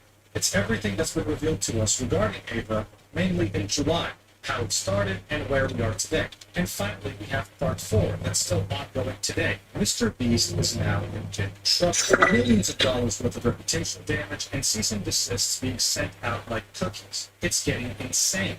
And then, of course, at the end, a small conclusion. As a disclaimer, YouTube has been very active in stories about the situation and monetizing them, or even age restricting them, pretty much killing them on site. This means that this video will have some words that are censored that make 0 sense, but bear with me to do it, otherwise they'll just kill my video. So without further ado, let's do this. With over 300 million subscribers, Mr. Beast is the most subscribed channel in the history of YouTube, with the second most subscribed channel being T-Series. Infamously known for beating PewDiePie's second, not only did Mr. Beast beat it, but he set it to a very comfortable 30+ million subscriber lead. His fans can make a multi-billion-dollar corporation absolutely lose its mind, okay? He has gained 3 million views just in the month of June 2024, as well as 27 million subscribers. Yes, in 1 month. Generated over $100 million worth of revenue just from advertisements without sponsors on his channel since he made it. And interestingly enough, his website, Stats, is also owned by him. This, of course, did not happen overnight, though. Mr. Beast, who was known as his real name, Jimmy Donaldson, has had a long history of trying to make it on YouTube ever since 2012, back when he was 13 years old. This right here is a video from 2015 with him saying, "Why did I change my channel name?" He wanted to call himself Beast, but YouTube search wouldn't show his channel, which is why he decided to call himself Mr. Beast 6000. He grew up in North Carolina in a very Christian household, and you can see this in the cover of his channel. Next to Beast, you can see, "I am not ashamed of the gospel." Something you never imagined seeing on his video today, but that's where he's from. That's his roots. Showcase. He prided himself on having a niche, making videos on this, right? But focusing sometimes on the idea of how this business that YouTuber made it, which was the question on everyone's minds back then. I can confirm that he was also on YouTube around the same time he was on. Me and him were born in the same year. Every video he used to make had one goal: to reach virality, to become viral. That was his goal. But unfortunately, the quality of the videos on his channel at the time were just not really top tier like they are today. As you can see, right, this is him on the channel page, and he was practically averaging around 100 to 150 views per video. He kept grinding for years until his first ever viral video came out. I counted to 100,000. He literally just sat there, okay, for 40 hours, just counting from 0 to 100,000. The video itself is under 24 hours because Premiere at the time just couldn't export more than that. I don't even know if it can today, to be honest, but he sped it up. He was banking on the idea that this video is so crazy, so stupid, no one would attempt it except for him, and that it would be really hard to not click on it just out of curiosity. It worked. Today it says and it was uploaded at the beginning of 2017. It's only served to give him more motivation. He started uploading more and got more creative. The first ever person to appear on Mr. Beast's videos other than Jimmy was none other than Ava Chris Tyson, Mr. Beast's best friend since childhood. In fact, his first ever subscriber too. They both go way back, as you can see from their yearbook pictures. Both having very similar backgrounds, both hailing from the same state, going to the same school, etc., etc. This would start to shift Mr. Beast in a different direction until opportunity came knocking and Jimmy answered it immediately. That opportunity was none other than PewDiePie versus T-Series. At the time, PewDiePie was the most subscribed channel on YouTube, but T-Series was threatening to catch up very quickly. This was a massive cultural moment on YouTube back then, right? And it mostly began around summer 2018. Some of the biggest YouTubers at the time, like Markiplier, Jacksepticeye, Mr. V, KSI, etc., all united telling people to subscribe to PewDiePie to not let T-Series, a corporation, take over the no subscribe channel title. Jimmy would back on this in full force by making a video called Saying PewDiePie 100,000 times. The video succeeded so well, sitting at 26 million views as of today, that he had gained over 150,000 subscribers in under 24 hours. But he wasn't going to stop there. He made a video called I Bought Every Billboard in My City for this, in which he bought billboards in North Carolina saying subscribe to PewDiePie to encourage the movement, right? And of course, PewDiePie reacted to this, growing his channel significantly more. Hell, at some point, he bought multiple tickets in the front rows of the Super Bowl wearing shirts that said "Sorry to PewDiePie," right? As you can see here, the picture. What he was doing was crazy at the time. He was spending insane amounts of money promoting the scheme and also gaining a lot of fame because of it. Jimmy's goal was clear: to make videos so crazy they just can't resist clicking on. But that didn't just include crazy stunts, it also included philanthropy. One of the first examples of this man $10,000, in which he literally just does that. He walks up to a homeless guy and gives him $10,000 cash, right? He was sponsored by Quid in this video and had managed to convince Quid, hey, listen, instead of giving me $5,000 for this, please, just give me $10,000. I promise it'll get so many more views. And it did. The video today is at 11 million views. And very few people in the YouTube landscape at the time were doing something like this, something as crazy as this. In fact, he was reinvesting all the money he made from YouTube into making videos, and he had other channels too, like Mr. Beast Gaming, Mr. Beast 2, Beast Reacts, and of course, Beast Philanthropy. He had effectively engineered a complex engine that would fund itself to generate even more money. The videos on Mr. Beast Gaming, Mr. Beast 2, and Beast Reacts especially cost almost nothing to make. They would just sit there and watch videos, right? But it would get tens of millions of views, which would help them fund the things happening on the main channel. Beast Philanthropy, on the other hand, also generated tens of millions of views, but would have all the ad revenue generated be used onto the next video, which would be even more philanthropy. This is a business plan that... You know, so crazy about listening to this? You see what people do to help out their people? It's just crazy. Someone invested $10,000 to help this guy's YouTube channel to grow and got that shit back in tenfolds.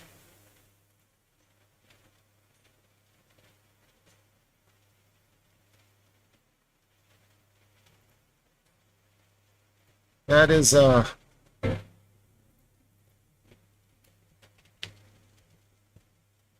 that's just crazy. Going back to what we're listening to. Some of the biggest companies on the planet can't even fathom it. Jimmy made it work. He was doing this, and it doesn't matter what you do. It's haters, especially when you start succeeding. For example, he made a video called 1,000 Blind People See for the First Time. Most people who are partially or fully blind see again through a surgery, and he, of course, paid for it, right? This brought to people like the streamer Hassan Piker to say that it fills him with rage to see how the government isn't doing this, and instead it's some YouTuber using it for content. His wording made it seem like Jimmy was complicit or was doing the bad thing. Now, of course, this wasn't the popular opinion, but that opinion still was there. But Mr. Beast acknowledged it regardless, saying that he doesn't understand why curable blindness is even a thing, and is perplexed as to why governments don't step in and help.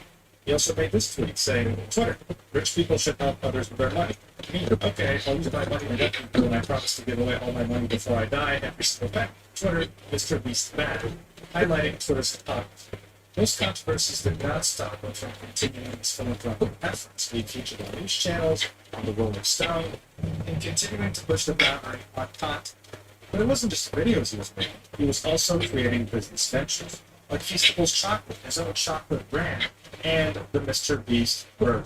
He has a company, Mr. Beast LLC, with over 200 employees, and of course, due to the massive success of his Squid Game real life video, signed a contract with Amazon MGM Studios to make his own series on their platform with a $5 billion prize pool featuring 1,000 contestants. I mean, at this point, he was on fire. Every YouTuber was watching his career with great interest, but also corporations and anyone of influence was also somewhat interested. He was unstoppable, and he only wanted more. But that didn't mean he was the only person that got to enjoy the success. The people that appeared with him in his videos also got to experience that too. An example of this would be Chandler Halla. He's been appearing from time to time in Mr. Beast's videos since 2018. And then in June 2023, he decided to create a channel called Golf with Chandler. Alright, so listen, channel created June 2023. In December 2023, he had 200,000 subscribers, and today he has 300,000. All he did was upload a short of him playing golf every month or 2 months or so. That's it. Now, an example of someone who actually banked on the fact that he was in Mr. Beast videos was Carl Jacobs. He used to be Jimmy's cameraman, but then became a part of the crew appearing in videos with his YouTube channel, right? Almost 5 million subs, and his Minecraft videos performed incredibly well. In fact, there are many people over the years who have appeared either in a permanent or semi-permanent or just temporary state in his videos, and they all somewhat were able to take advantage of some sort of fame. And yes, even Sneeko was in a Mr. Beast video once, left the crew afterwards, and I mean, regardless of your opinion of him, he has a following, so it's a pretty big deal to appear in Mr. Beast video. However, this was totally different for Ava Tyson, the first person to ever appear in Mr. Beast's videos. If Jimmy was Batman, Ava was Robin. If you saw a massive production video from Mr. Beast and clicked on it, you knew that most likely you will find his childhood best friend in there too. No matter who joined the crew, no one would really take up the position higher, which meant that whether Jimmy knew this or not, his childhood best friend would end up being his biggest weakness, purely due to the heavy association they both had together. And he would, for the first time ever, experience drama surrounding his childhood best friend and his community in a way he could have probably never predicted. And that was when Ava decided to officially announce her transition. This is going to be very straightforward. If you were there during the transition, then you understand this was an all-out war. And if you weren't, well, you're about to see all-out war. But what you're also about to see is probably the first divisive community topic for Mr. Beast. The first time that there were two different opinions that Mr. Beast couldn't control. And he was caught off guard. He had no experience in this at all.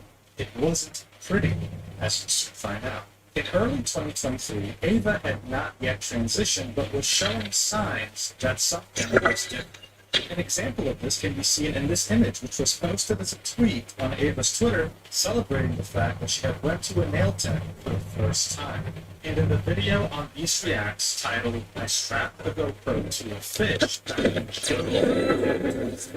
people were also noticing not just the nails, but the overall style of the outfit, even the hair. And there's one thing to point out too, is that you cannot see a wedding ring on the left hand of Ava anymore. This was worth pointing out. At the time, it was well known, Ava was married and had a child.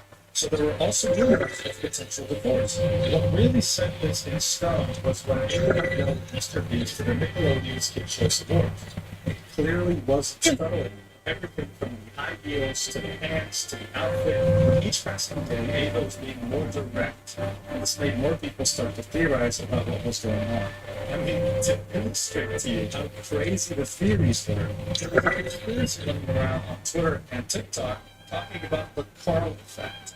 I've already talked about Carl Jacobs, who used to be a cameraman for Mr. Beast and then became a permanent member of the crew. Well, what I didn't mention was that Carl aired body, and then also happens to paint his nails. This made people theorize that Carl was responsible for turning Ava gay, right?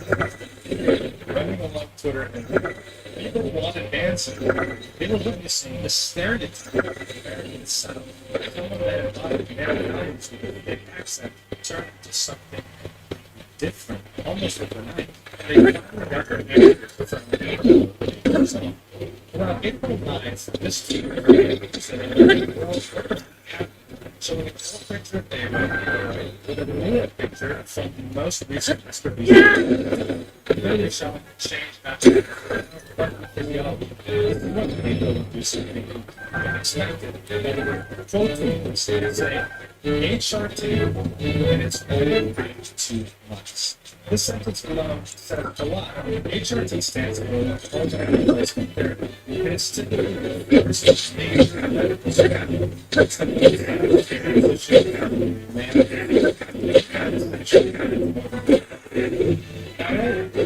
taking HRT for 2 months, which was pretty much telling me about, hey, how do I touch that information over the internet, or at least for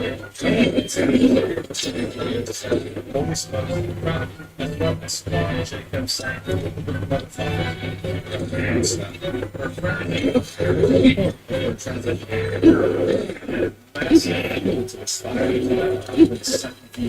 one of the biggest commentaries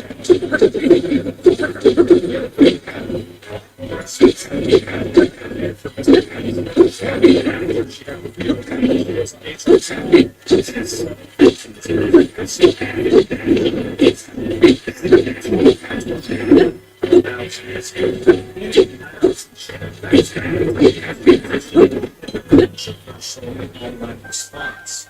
What some YouTube was highlighting in this video was that Ava was going to be more of a liability to Mr. Beast than he thinks, with potential to massively alienate this video since the beginning, and showing off a live stream in which she unboxed boxes with Ava and looked uncomfortable. Using this clip right here as an example. Jimmy, look, they drew you. Jimmy, they drew you so well. It looks just like. Oh, yeah. Oh, I got it. I didn't fit. Right.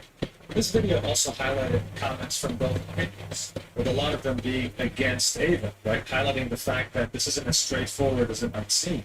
Giving the idea that even if Jimmy were to be against this or didn't like the transition, he can't say anything, otherwise he'd be canceled. In any case, more than just the dislikes, the comments on this video were all of some YouTube out apart, with many stating the support that this is the weirdest video on some YouTube's channel. Of course, adding that it's fun that they need to start some YouTube again. This tweet right here is a good example of the types of comments he was receiving. His new Sunny YouTube video feels really invasive for all the reasons. Like, why did you make this? You delve into the man's marriage issue. It's just really off-putting and unnecessary. This is when Jimmy would be forced to do something he never thought he'd have to do. Defend his childhood friend.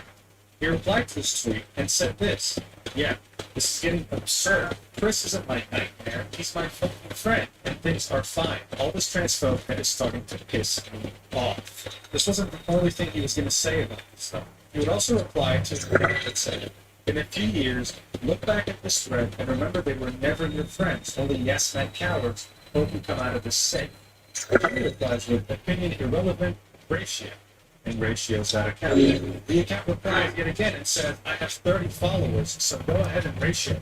I'll still rest easy knowing I'm not a coward who idly stands by watching a friend ruin his own life.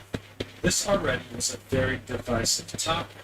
It took over the internet for a while, but the next major step for Ava was in July of that same year, when she got on Anthony Padilla's show and pretty much for the first time says, hey, I'm a woman, and my pronouns are she, her. So pretty much confirming the transition is now going from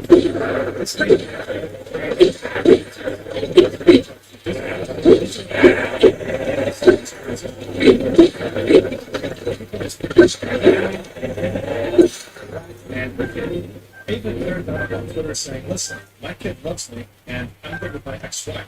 So you guys are wrong in that regard. You can bring in statements like, hey, look, trans people around kids, I don't know where this rumor comes from, but they're totally safe around us. Speaking more to her supporters rather than people who are against her. This controversial topic only grew from there. Even now, if you were to go to Beast Reacts, the last 2 videos uploaded on this channel had Ava exclusive. You would see massive amounts of dislikes. But this wasn't limited to just viewers, it also stretched to content creators.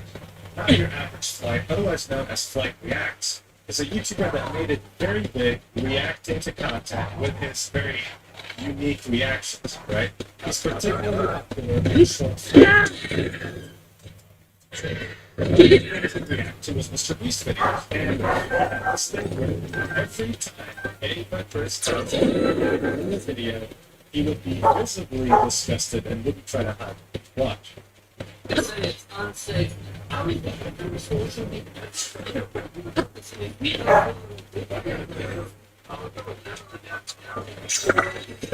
He doesn't try to hide it. He doesn't try to hide it at all. And bear in mind, these clips have tens of millions of views on TikTok and YouTube Shorts, as well as many likes and comments directly agreeing with him, saying things like, "Oh yeah, no, Fleck is exactly me when I have things." The idea here is just like how the American politics are very divided over trans rights. This carried over to Mr. Beast's videos due to the size of his massive audience. This wasn't just limited to the U.S. though. Many of his viewers were overseas in countries that don't even recognize LGBT rights. Things were getting very ugly. But one thing was for certain. Whether intended or not, Ava had become one of the biggest ambassadors of the trans community. Her Twitter feed became a very safe space for anything trans, always documenting the progress of the transition, showing off face pics, body pics, and always encouraging her followers to follow to their dreams and become big. Ava was most definitely milking this, and hey, it was working.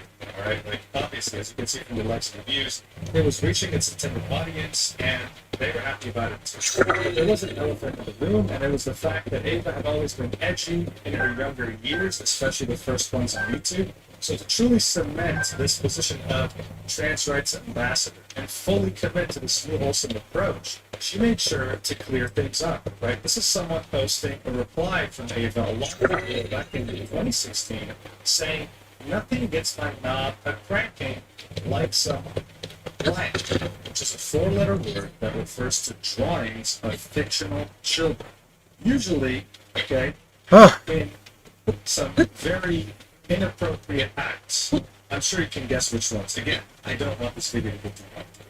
But a tweet like this is, of course, nasty, immature, and quite frankly disgusting. Well, in November 2023, Ava felt like, you know what, let me just clear this up. And here's what she had to say. Yeah, 7+ years ago, I was in a thread saying watch for likes. I've said worse than this. I spent every day for the rest of my life making up for the person I was. You would celebrate me if I still acted like this. You're a pathetic. This wasn't the first time Ava had brought this up. She brought this up, actually, very shortly after announcing she was on HRT in a Twitter, saying, "Hey everyone, let's talk about my past insensitive tweets. I wanted to add things that have been brought to light from my past. I will not make any excuses because I am completely responsible for my actions and words. I want to start off by saying that the person I was when I was making these edgy jokes 8 years ago is not the person I am today. During that time in my life, I had a lot of hate for myself that I let flow out through my humor and opinions. As I've matured, I've realized that edgy jokes can be so much better. Growing up in the South, I picked up on many views and opinions that I now strongly disagree with and have since re-educated myself. I have been reading all your responses and DMs and videos, and I want you to know I have learned from this, and I am going to keep using my platform to try to help people and spread messages of acceptance and love. I will continue to reflect on this and try my best to make a positive impact on the world as much as I can." And with this, Ava had successfully quelled the fires of her past, or so she thought, because the things that were surfacing back then were nothing compared to what resurfaced almost a year later. That not only shows that Ava Chris Tice is a weirdo and a very disturbed individual, but that she is a vicious, manipulative monster. Hey, don't look at me. I told you it was going to be all out war, but it's still sunshine and rainbows compared to what happened next. We're now in present day, July 2024, and this is where shit goes down. Buckle up. We'll need the support. Let's do it. What triggered the biggest controversy of the year was actually a tweet by Nick Merckx directed towards Ava. On June 22nd, 2024, while replying to a post from Ava, he said, "You should be ashamed of yourself, leaving behind your wife and child to play pretend. One day you'll wake up and realize what you've done."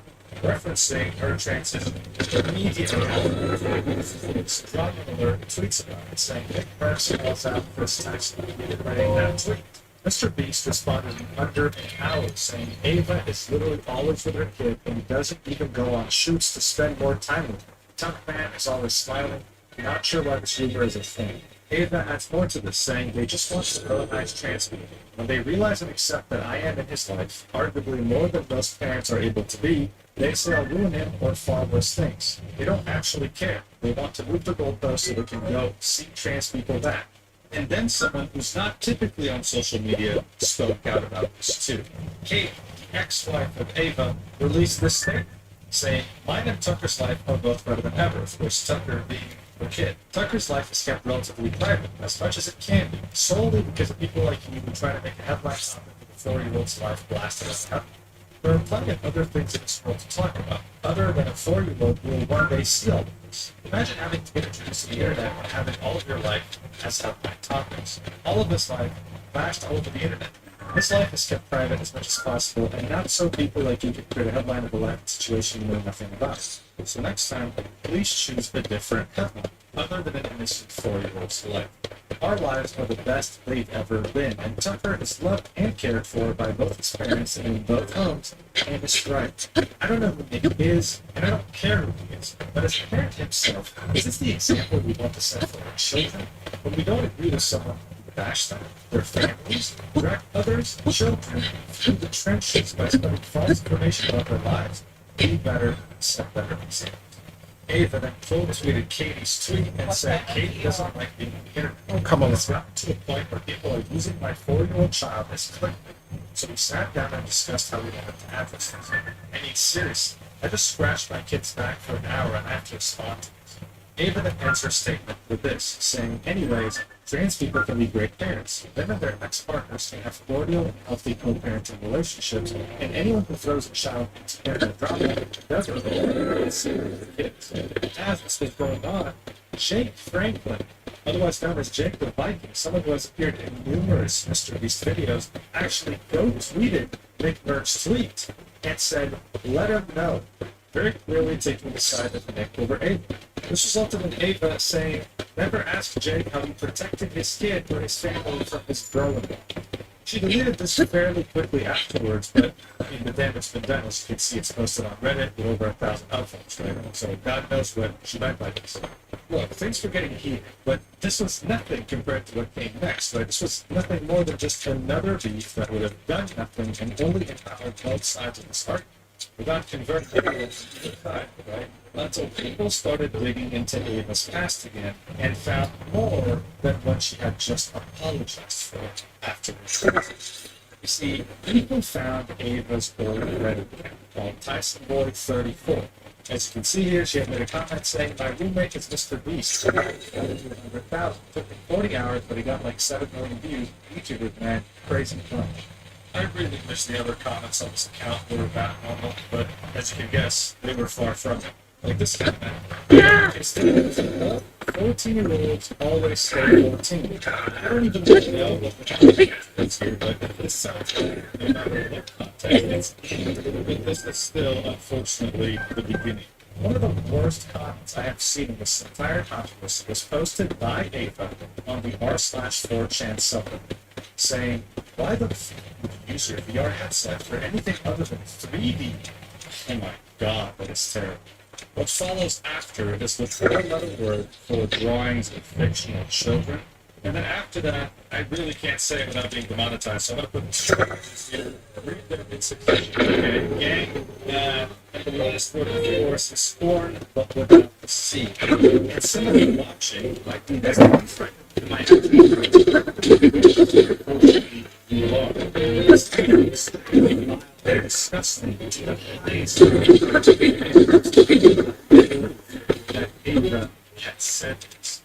This tweet was unearthed yet again, even though Ava apologized to her.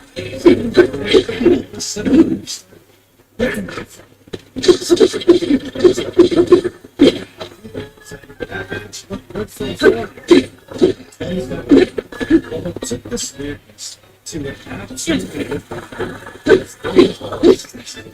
extremely controversial and absolutely putrid that shot is a, let's just say, artist. Someone who got kicked out of his art university because they argued he was a menace to society and that they will not longer have This is someone who rose to prominence, rose to fame for being edgy on the internet, edgy, always got one way or another. Period of 2016 and 2017, as a modern yes character,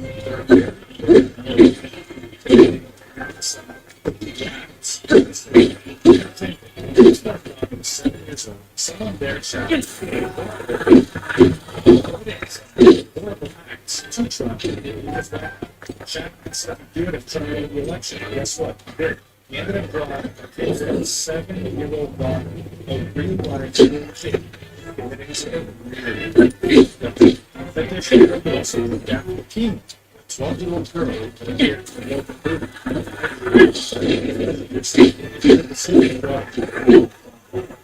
not even inspired by the higher children girl. After the king's legal team reached out to him to take him down from his website. It was that bad.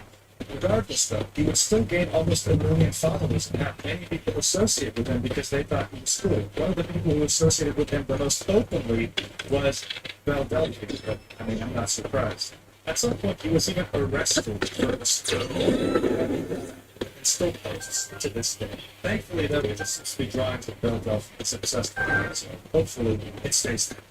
All this to say that Ava had a big obsession with him during his very edgy period of drawing kids. This is an underage character from anime, and of course, this is Ava saying, "Please, Chad, please." When Incredibles 2 trailer came out, Ava said, "Chadman is going to love this." No doubt talking about the underage characters featured in that trailer, most notably Violet. You know how crazy this shit is? But of course, this all wasn't enough. What took it a step further was Ava commissioning actual art from Chadman. Again, I'm blowing this facts out. It's just a girl with braces. She looks clearly underage. She has an object in her mouth that looks like, let's just say, a giant mushroom. She even has a tattoo, a spade tattoo, that says BBC. And no, not the British Broadcasting Corporation. The other thing, the inappropriate thing. But something worse here is that this was on This the is wall crazy. in this bedroom. And if you remember, during this time period, Ava and Sam were sharing the same place. They were roommates, and it was featured in the video. You could see Jimmy Wreck here staring directly at the poster, indicating that he at least knew this existed. It's a terrible look, which is why there's a fourth part of this video that talks about how Mr. Beast might have been complicit. Ava was so obsessed with Shadowman that he opened his website on screen by mistake. Seriously. Right under the street, you can see "Eat My Favorite Snack and Spaghetti," which is a picture of Tide Pods referencing the drawing from Shadowman of a mom and her child. And yeah, you guessed it, they commit some pretty disgusting acts that involves Tide Pods. So sick, so horrible with an artist who draws real-life children, put in some of the most violent, disgusting situations you can imagine. Someone who also happens to be a criminal is a very bad America. and it makes something very obvious. Ava completely downplayed what she has done in the past. I honestly wish that's the extent of where things went, but no. No, of course there has to be more. Of Ava course. really did have a fascination for minors and invading them. Of course. Jeanette McCurdy, who was an Why else? actress, had inappropriate images of her leaked. That shit says Why? Why can it not be? Why would it not be? Why wouldn't these be? Hey, King Zelda, what's up? just so happened to make those images. Yes, she left them in the description of the video. Yeah, you heard that right. This actually happened. Imagine the mental gymnastics that are going on in her head for her to actually do that. You're like, hey guys, I'm sure you guys are curious, so here's a link to, something that can land you in jail, something illegal. But she talks about it so nonchalantly in this video. It is honestly alarming at an incredible level. It's just disgusting. Let's take a step back for a minute. While all this was happening, people started infighting. Instead of focusing on Ava and the disgusting things she's done, content creators started going into the news saying things like what XQC said. He kind of triggered it, really. This is what he said. I follow mostly only influential creators here, yet most have been silent about the Chris Tyson situation. Pretty deviant behavior across the board. Weirdo. Can't wait to read some of the code justifications on why it wasn't addressed. By the way, next time I'm adding the whole squad, stop hiding behind the noise. So here, as you see, it's kind of indirectly saying, hey, everyone spoke about Dr. Suspect the day it came out, the day his allegations came out. As soon as people understood he was texting a minor. Why isn't Ava getting the same treatment? That's what the top people in his mind, of course, were Pokimane and Doctor. People who immediately tweeted out that Dr. Suspect was disgusting, but hadn't said anything about Ava. Not long after, Pokimane made a tweet saying, I don't know all the details regarding the Ava situation, but I want to make it clear, any inappropriate behavior towards minors is unacceptable regardless of who you are. And then says, it's a shame that people will see this as an opportunity to attack the trans community as a whole. That person's actions does not reflect the views of the trans person, so please don't view it that way. So it was clear. People were not speaking about it as comfortably as they were when it came to Dr. Suspect, because they were more worried about how it will reflect badly on the trans community and therefore reflect bad on them, rather than focusing on just Ava's acts. And of course, there are two sides to this argument. This is why I made sure to mention in my second part of this video that yes, Ava was seen as some sort of an ambassador for the trans community. Something that was initially sacred is now embarrassing, humiliating. This meme sums it up right here. Trans community, you've made so much progress over the past decade. Hopefully your pet problems set us back half a century. Ava Christus. This is similar to how PewDiePie was the most subscribed YouTuber and represented all YouTubers. So whenever he did something, all YouTubers would look bad, not just in the face of the public, but in the face of advertisers. I grew up a PewDiePie fan, right? But even I can tell you, his actions, while being number one YouTuber, definitely contributed to the apocalypse.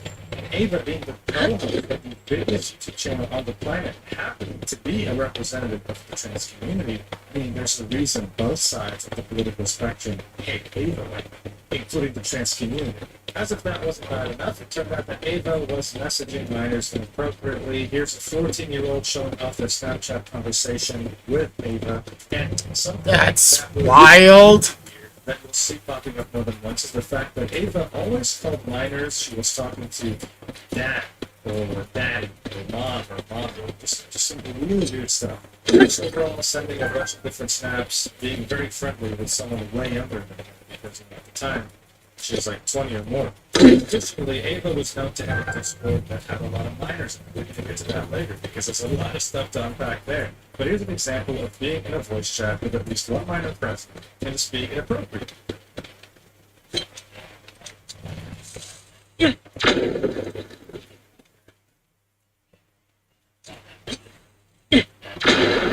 After this tweet came out, by the way, I should point out, Ava ended her Snapchat. Right? After this was all over April 17th by Person 42, in which he sits down, park, and reads out from a stack of messages. Lava. A minor, he accused Ava of grieving. Lava was 13 years old. Ava and Lava met to a CSGO night gig. Ava gave him the knife and then invited him to the Discord. The team started out right on it and said, Mr. Beast connected me directly to Lava, the alleged Chris Tyson with victim. Lava, I was not with by Chris Tyson. Lava, I did not meet Chris Tyson by myself. I met Chris and the Mr. Beast crew with my family present.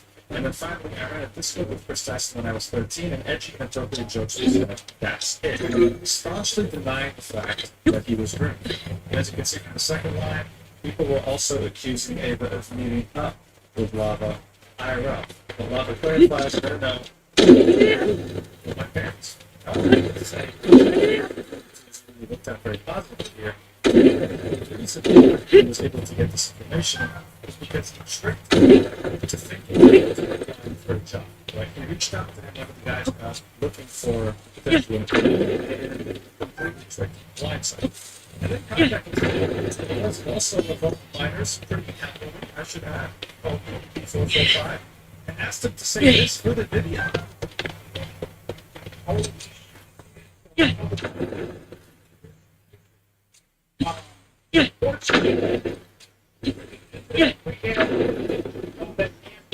disgusting. And see, we gotta protect our youth. This is what kind of timeline am I living in, dude? This is someone who actually got in trouble for suching a 13-year-old. Inappropriately, I should add. The whole thing is just an absolute fucking mess. Anyway, at this point, Lava was starting to tweet, doubling down on his stance. Here's what he had to say. These videos are massive lies and twisting the truth. Ava never did anything wrong and just made a few edgy jokes. I was never exploited or taken advantage of. Can you do me a favor and comment on these videos and tell them to stop spreading lies? This situation takes away from children who are actively being exploited every day online. I'm not a victim of anything being claimed in these videos at all. Linking the video like Cheeto and the video of License to Society. People were still confused that was denial. Some people who who paid off. Saying I'm not a victim of the statements I've already made. And Chris, people are creating lies around my name. Yesterday, while under a lot of stress from trying to get my story out as quickly as possible, I made a mistake and included 2 videos in a tweet that had nothing to do with my situation. Here are the correct videos, and these ones should be taken down. I apologize to the creators of the original videos and for the screenshots, Ed Cheeto, and Since the Society, making 2 different videos that are actually talking about. Again, his replies were not written in the side, and it was still being done. It doesn't take a genius to understand Lavo is under a lot of stress. Here's what he told me that he is a victim of the community. Who is stressful to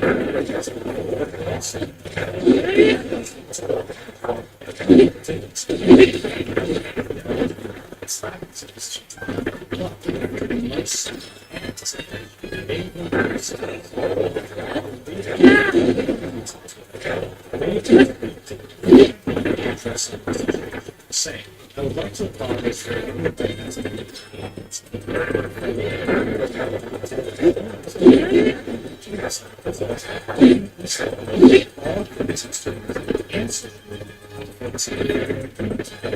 I want to end.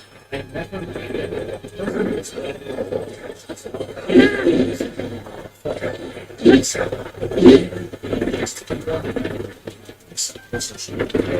past actions to those those 2 factors together to create a narrative of behaviors that are not recognize as successful. In past years, I have learned that my own years of example continue to work. So, I don't want these accusations to impact the hundreds of people who work in the which is why I asked them. This is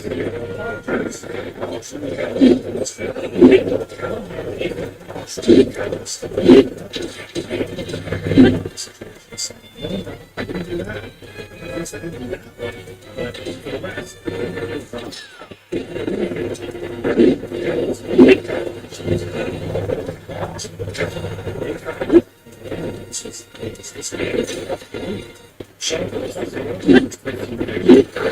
there was also a section server where 18 plus things were shared with Ava fully knowing that there were minors there. The Twitter user Nathan, who had the same moderator as Slava, but he was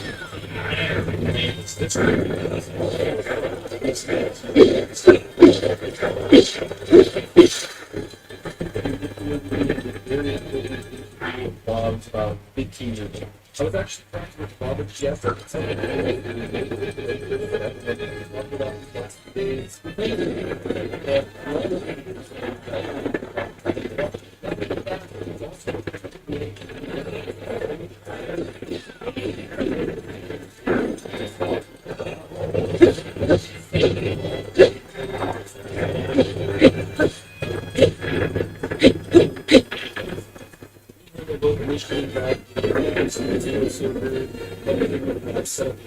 streams and moderating.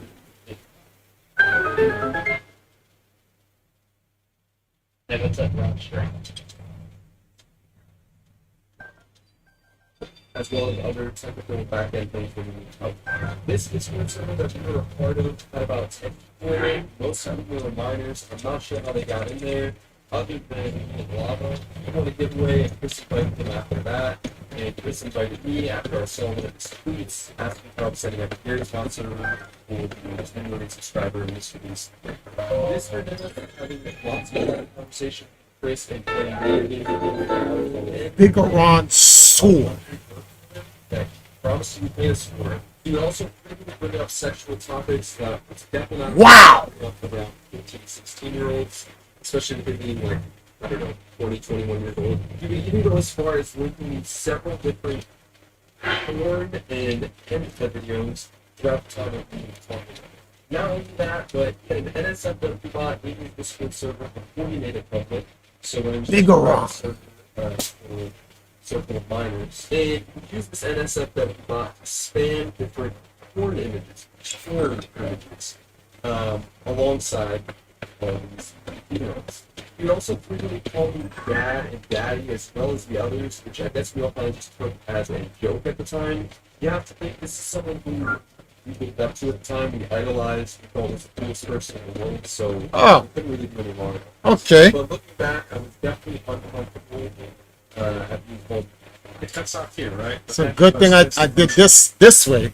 Imagine me jumping down here. Hey, Sarosh, This server later went nice find, yeah. This game still confuses the hell out of me. That's where it fits in the time. It's at the end and the beginning at the same time. King Zelda. Wait, I'm confused on how does Zelda and the Light Dragon both exist in Breath. Hold on for a second. Let me mute this. Quiet. That's a 1-hour video. Okay, so it says exists in Breath of the Wild. At the same time, Zelda went back and became the Light Dragon, and Zelda exists. Actually, Zelda exists throughout the entire timeline twice, several times actually. Like in Tears, she goes back, becomes a Light Dragon, and exists for thousands of years. Then that same Zelda is in Breath of the Wild, which happens before Tears. So how does that? It's called a paradox. The reason why it works is because none of the Zeldas met each other, actually. They never physically see each other. One Zelda existed high above Hyrule, while the other Zelda existed on the ground. And as long as the two never came together, the paradox would never happen. This is explained in, I keep telling you guys, go watch my timeline theory, Legacy of Kain, Soul Reaver. It explains everything. Azrael, both Soul Reavers existed in the same time, but as long as they never came together, they never came in contact with each other, it was fine to exist in a timeline. However, that's a paradox that shouldn't happen. And the closer those items get to each other, the more unstable that timeline would be. It's like Deadpool seeing Deadpool again. In the same timeline. If the two Deadpools ever came together and came in contact with each other, it can create the rupture of time. So you got to keep them away from each other. I need to go up there.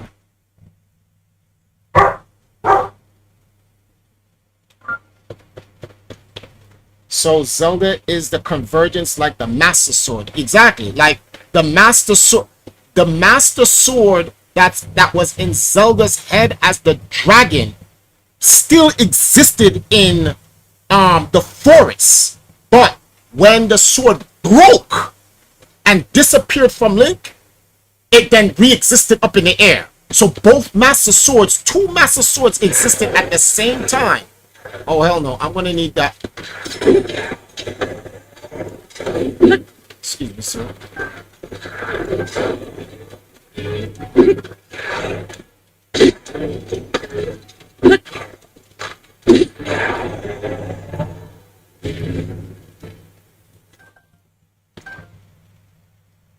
So Hyrule Warriors Age of Calamity's ending never happened. No, it did. The Hyrule Warriors Age of Calamity most certainly happened. But I was saying in my last video that Age of Calamity is a convergence in the modern timeline. It's an actual no, divergence. Sorry, not convergence. It's a divergence in the modern timeline. So let me show you guys what I'm talking about. Let me see here.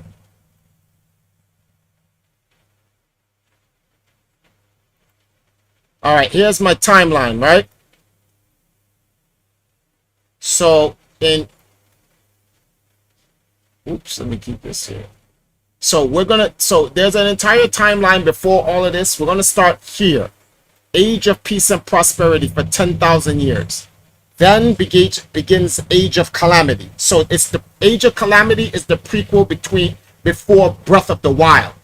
But that little egg that went back in time created a new divergence and created a Hyrule Warriors Age of Calamity. So there's another timeline running parallel to this.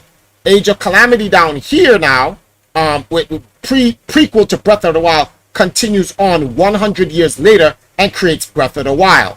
And that so-called goes on to create Tears of the Kingdom. But there's another timeline running up here, which is what we're wondering whether or not, what's the name of this new game?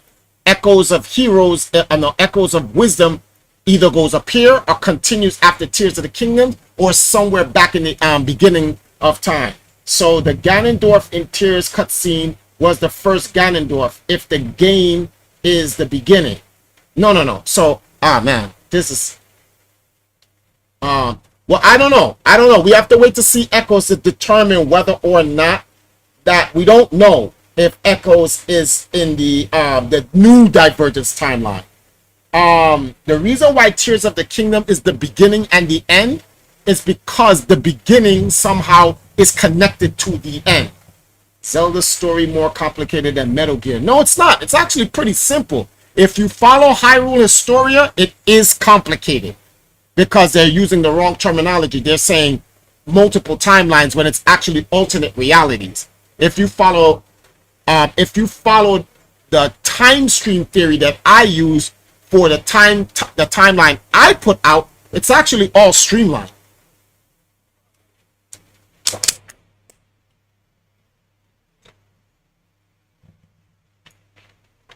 Yes, but I don't want to jump to conclusions on Cyrus. I don't want to jump to conclusions. I rather when Echoes come out, I play the game and get an idea of the game to determine whether, because remember, the way Echoes is with Zelda and all this other shit, Echoes can come right after Tears of the Kingdom. Or Echoes can come in the Divergence timeline. We don't know. It can do either one. But we don't want to make assumptions because we want to try to get it right or guess it right. I don't want to guess it right. I want the game to come out and I want to play and get it right.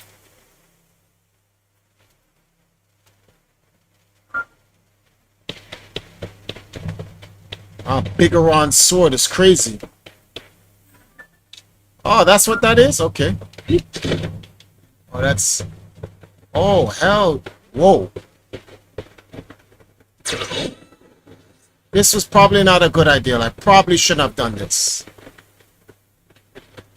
I don't think I'm going to make that.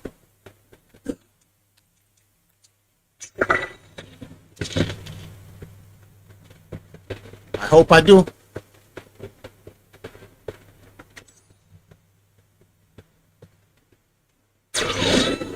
Holy shit. I did not know I would be in this fire zone. I'm taking massive damage. No, we gotta load. Alright, so can't go there. Oh, sorry, thanks. Oh, good, because you guys didn't see what happened. I end up making a blunder. Alright, good. So, Akala's House of Bones. Bigoron put his sword down here. Oh, who knows, 10,000 to 100,000 years ago. I'm never gonna, by the way, I'm never gonna, use Bigoron's sword.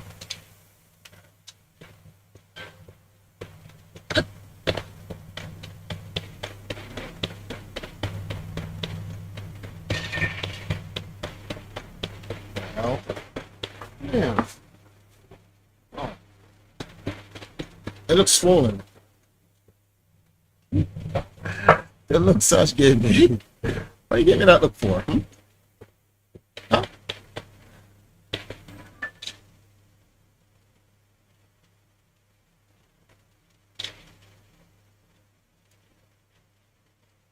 Yikes.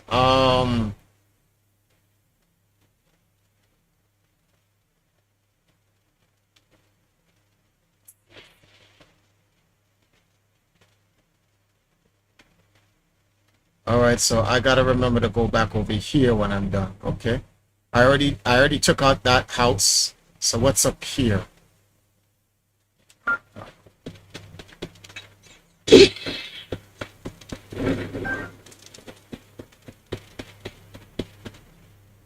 I'm gonna go get lunch. Be right back. All right. Misoko treasure is in the game. Is canon, right? Because most of the items from Tears treasures were in Breath of the Wild or amiibos. The amiibos got nothing to do with that, bro. That's fourth wall out of the timeline stuff that just put in the game for you to enjoy.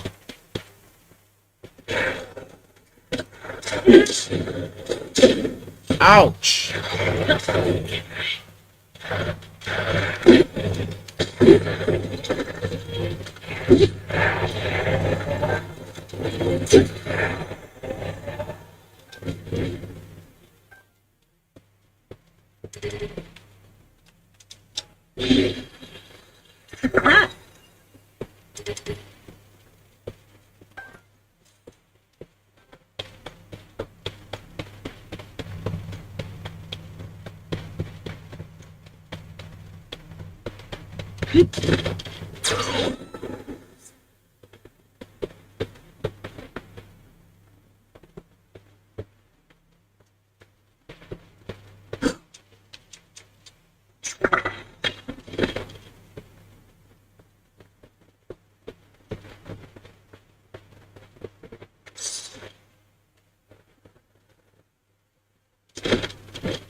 I don't got time for this.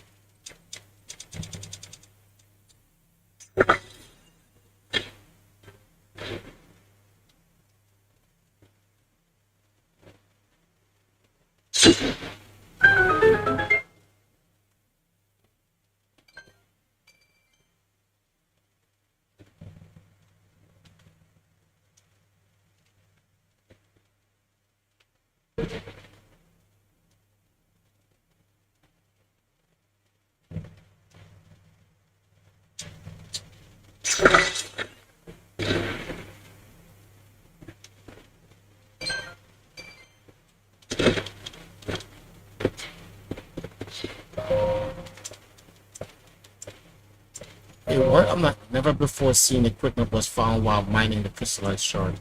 While the miners foolishly saw no reason to bring it back to base, we are diligently guarded. But okay.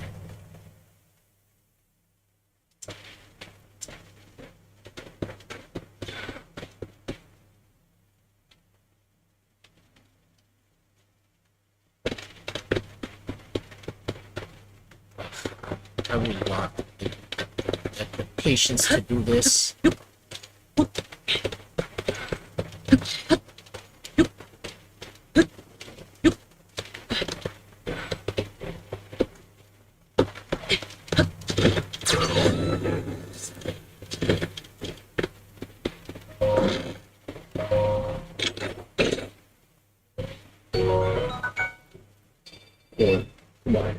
This story is so much bigger and runs so much deeper than any of you really realize. Yeah, that was a lot to take in, right? Now, I do want to clear something up. At the beginning of Nathan's video, he says he is sure that Lava's being paid off. That we all know that's the case. No, we don't. There's no proof regarding this, and I find it hard to believe. But the other things he said were very interesting. Nathan would go on to say that one of his friends who was on the server, another moderator, had actually saved all the logs before scrubbing it clean of all the bad things that Ava and her friends had been uploaded. They actually did over 500 documents with the GitHub website of everything that was done. Then it got taken down. Still don't know why. It didn't matter because it was a misunderstanding that Ava had only talked about inappropriate things. Remember, most of the survey was minors, but Ava's obsession with Shadman would still be prevalent. I mean, look at this. Sharing Shadman's website, shadbase.com, to a channel that mostly has minors. That is insane. Then making a comment like this, and she diagnosed everything. She's only 14. Damn. Imagine saying that. Even as a joke, talking about inappropriate things, adult films, new drawings, you name it. She had no filter. She enjoyed it. I wouldn't surprise. In fact, a website was made by the name of Google, in which she inserted messages in that description of 500,000 brief messages, including a filter just for Chris's messages. I tried it out, it doesn't really work. I think it was connected to the GitHub repository that was removed. Again, we still don't know why. This Reddit comment right here, I think, really emphasizes how weird this is. One of the things I find super disturbing is in the midst of these kids discussing other types of porn being posted or spammed in Discord, you'll see them asking for help with their Algebra 2 or Spanish homework, or talking about waiting to be picked up from school, really emphasizing how young these kids were. And it makes it so striking how insanely inappropriate and creepy any adult would have to be to cultivate this kind of environment for them or have a friendship. And I completely agree. Ava had essentially created a space with her and just a bunch of minors, almost a dozen of them, and was sharing some of the most vile things you can imagine while talking about topics that were very. Now, Lava, having his memory refreshed and seeing the logs themselves, had this to say. Based on the recent screenshots and messages, I would like to say a statement about this one. This was 5 or 6 years ago, and I thought I had a good memory of the situation, but I was wrong. After reading the chat logs, this stuff was inappropriate and wrong. I spoke based on my memory of the situation, and I still do not remember these conversations, but they definitely happened. These conversations should not have happened with people at the age I was at the time. I strongly condemn them. I still believe I am not a being victim, but these conversations should not have happened with me and any other minor in this Discord. I was a minor in this situation and not an adult influencer who shouldn't have allowed this to happen. I did not see this wrong at the time. So at this point, people saw this as him finally folding and truly understanding for the first time how serious his allegations were. Damn, you back so fast? He said that he still doesn't see himself as. What did you get for lunch? This statement and confusion only served as further proof for many people that Lava is a victim, just a victim in denial. Then went on to quote tweet that tweet and just said this: I appreciate everyone taking this tweet as me talking about everything I've stated about with Tyson. It is not. It's solely about the Discord logs, and the reason I spoke on my memory being bad is I have thousands of conversations in the Discord. I did not speak to Ava 24/7 even before the Discord server. We spoke a few times a week, and that's why I'm able to remember what actually happened between me and her. I still believe the other allegations is openly investigated. I'm not defending Ava. Also, the great cleansing is not related to the original clearing the Discord statement making Ava, and he knows that. This great cleansing was years after the server went public. We were talking about scrubbing any word that might be against TLS so we could get Discord public. This includes words like boomer, porn, a 3-letter word that typically signifies when someone is arriving, Cold and pizza? others. Below, there's more logs from that Discord server confirming. I still do not remember the NSFW channel stuff, but it's been proven to have existed from logs. So yeah, Lava is right. These logs do prove that the second cleansing produced. Maybe some people watching right now actually believe that. Well, I have news for you. That is all bullshit.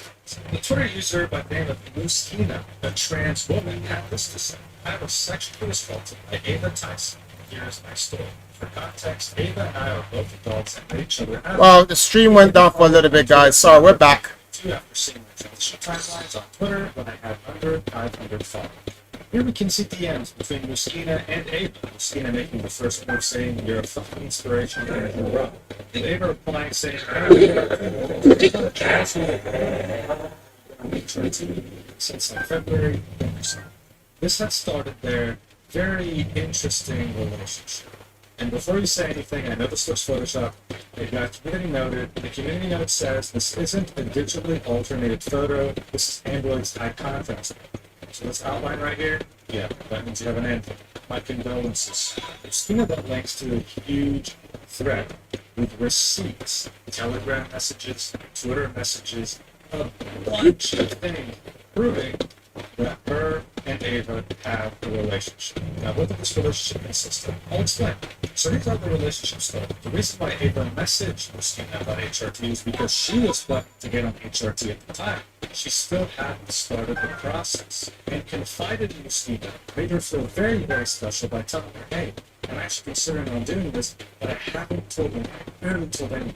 To Christina, who is a Mr. Beast fan, she was just absolutely mind-blowing.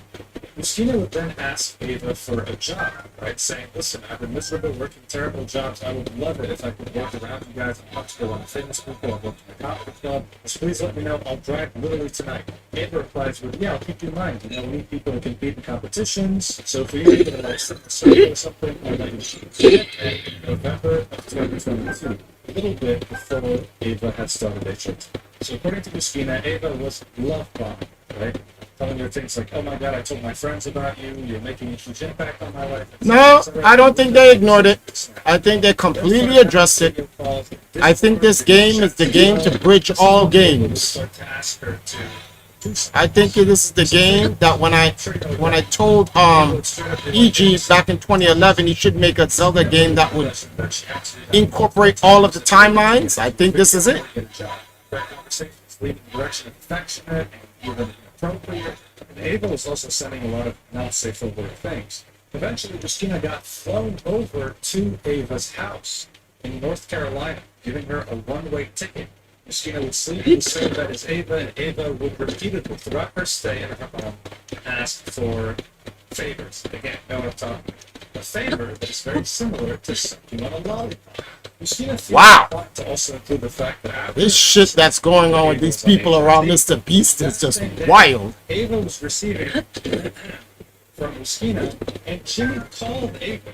Ava answered, spoke to Jimmy, while Christina was down there doing her thing. This is just wild. This is crazy. Christina then found out through a conversation between her, Ava, and a friend that Ava actually had no control over who would show up in a Mr. Beast video, which made her very confused, feel used, proceeded to leave to go back home. Christina would then get a job offer. So she did all. So she blew this man off for nothing. Ha Ava would ha! still expect her to do certain acts and would ask repeatedly. Christina felt pressure to say yes and not say no. I should mention that when Christina was Ava's assistant, they lived together. Christina would then message Ava telling her, yo, listen, I don't know this is making me uncomfortable right now. I don't know whether a professional relationship, she's focusing on finishing. I don't want this job to get in the way. So listen, you don't need to do any intimate stuff.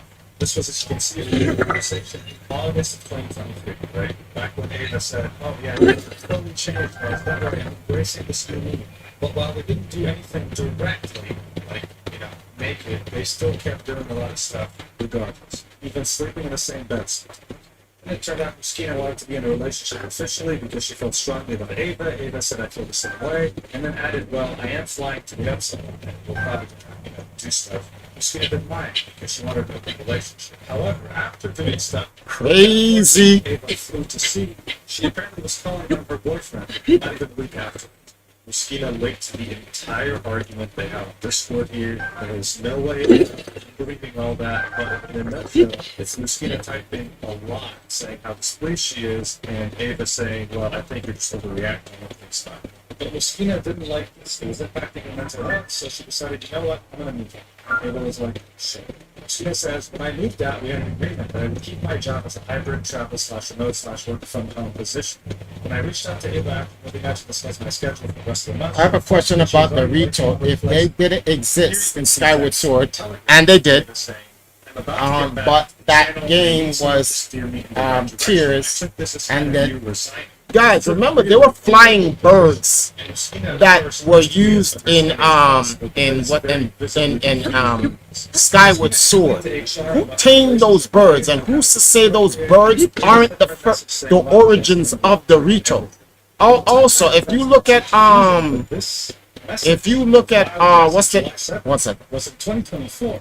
If you look at the way the game was being okay, I'll take that. If you look at the way the game was being created, who had those original birds that Master Link was flying on, and Hylia Zelda was flying on. Who's to say that those didn't come from the original Rito tribe? If you look at the beginning of Skyward Sword, you'll notice that in Skyward Sword that there's a Rito figure in the entire Skyward Sword. All right, him, and him. Okay. So this narrative about the Ritos didn't exist, man. That's just people making that up because there's nothing to say that they didn't.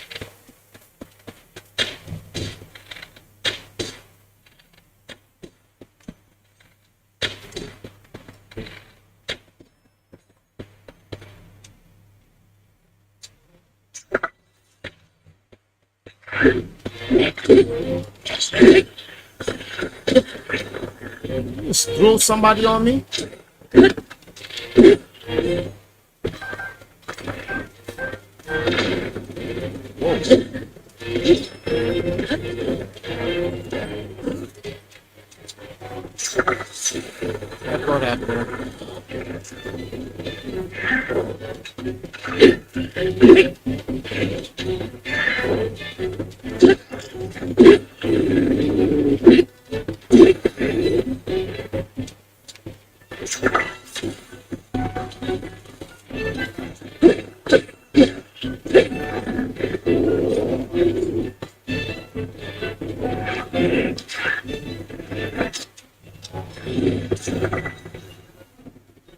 I know y'all like that.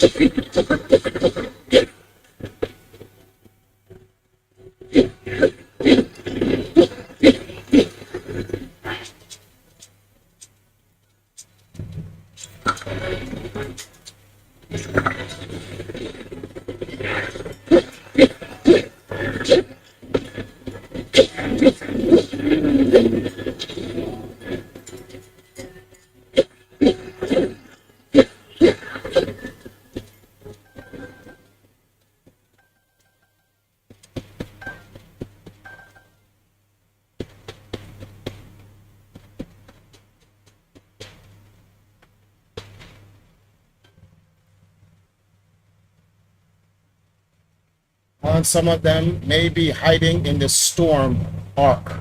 We have no idea. They could have been on cloud in a different set of clouds on that patch of land that Helia took everyone to.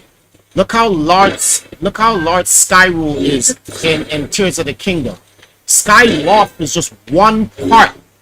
Skyloft is just one part of Skyrule, bro. The Rito could have lived completely.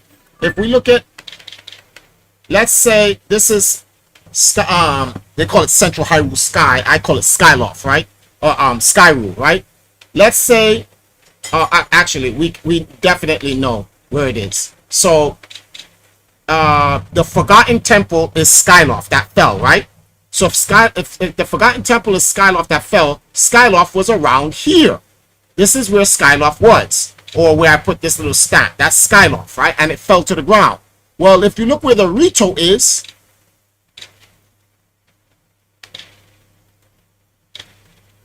there goes the Rito village, right? So this is the Rito, and that's Skyloft. So the Rito could have been all over here this entire time, and they sent some of their birds to help the people in Skyloft get around because it was taken up off the ground from Hyrule, the original Hyrule, which is the depths. This is the original Hyrule. Then this is Ocarina of Time 64 and all the top land, and then the original Hyrule became the underworld, and then this is the new overworld or whatever. So we have no idea because look how far the Rito was away from this. Clearly, we all know that the Great Sky Island existed during the time. The Great Sky Island existed during the time of Skyloft. So, and it's still here now, 10,000 years long after that. So this whole point about the Ritos didn't exist. No, we just wasn't. We didn't know where the Rito was.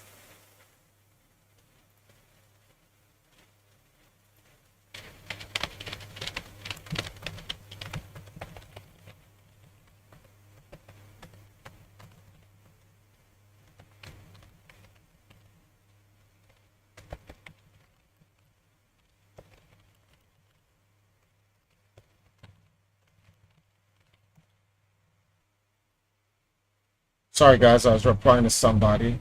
I do think that the Depths was the OG Hyrule. That's kind of cool. Oh, no, the Depths was definitely the OG Hyrule. That's for sure. There's no question about that. Too much stuff was going on. I've seen too much shit down here for it to just be, oh, no, that's a different, nah, I don't want to hear none of that, bro.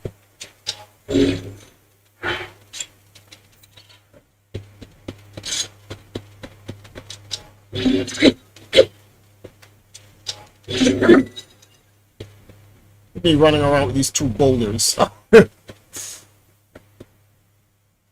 Oh, I didn't think the Depths was OG Hyrule. That's kind of cool. No, it is. After being down here, I've been down here. Look how much I've scavenged it. Bro, I found the original Deku Tree, the original everything. The original everything is down here. Literally. And it literally is described as such.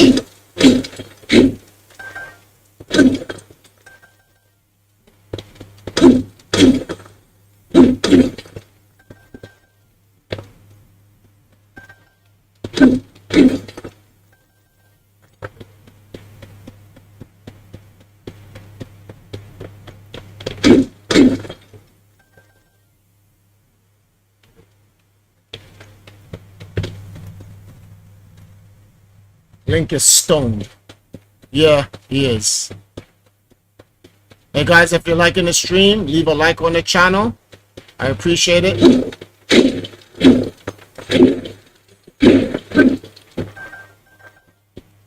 You want to go over a little bit more to support the channel, you can drop a donation. Oh crap, oops. Sorry guys, I never, what the hell? Excuse me, sir. Put the rock down, please. Behave yourself, thank you. I never put this link in the channel for you guys. Help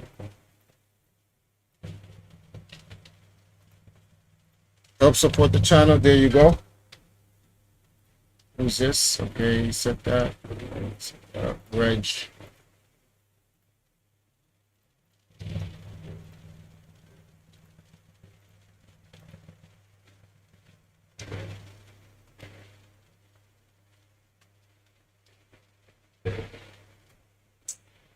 Anyway, let me see something. One second, guys. I'm checking something. Refresh. Okay.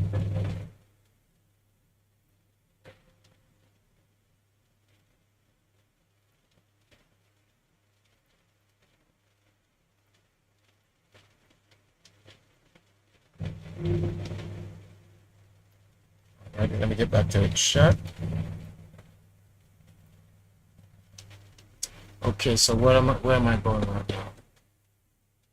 now?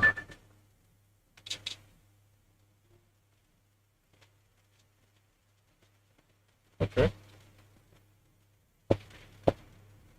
So I gotta go all the way out here. And what's out here? Oh, okay.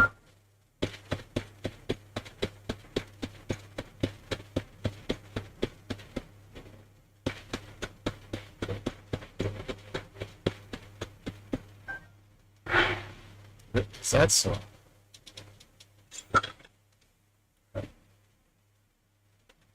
Alright, then let me see.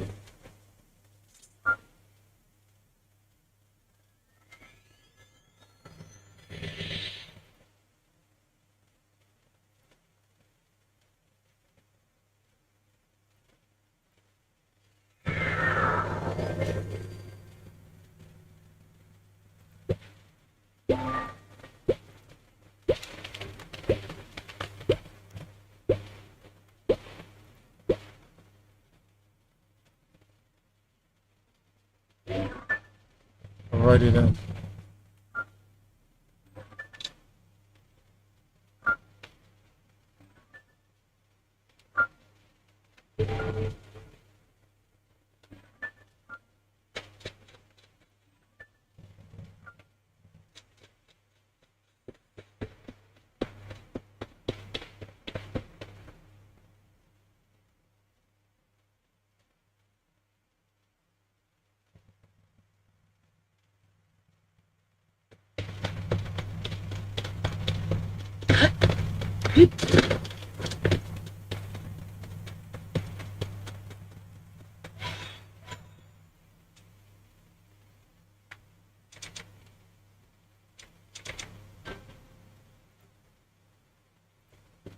This was barely a couple of weeks before all the allegations came out about Ava, right? Christina ends her statement by saying, I don't want this money and I don't want clout. I just want to be able to move on with my life and close this chapter. So this isn't just any accusation. A lot of chat logs, there are a lot of receipts. I encourage you to check this out yourself. But of course, for some people, they might see this as well as to get sent to the government.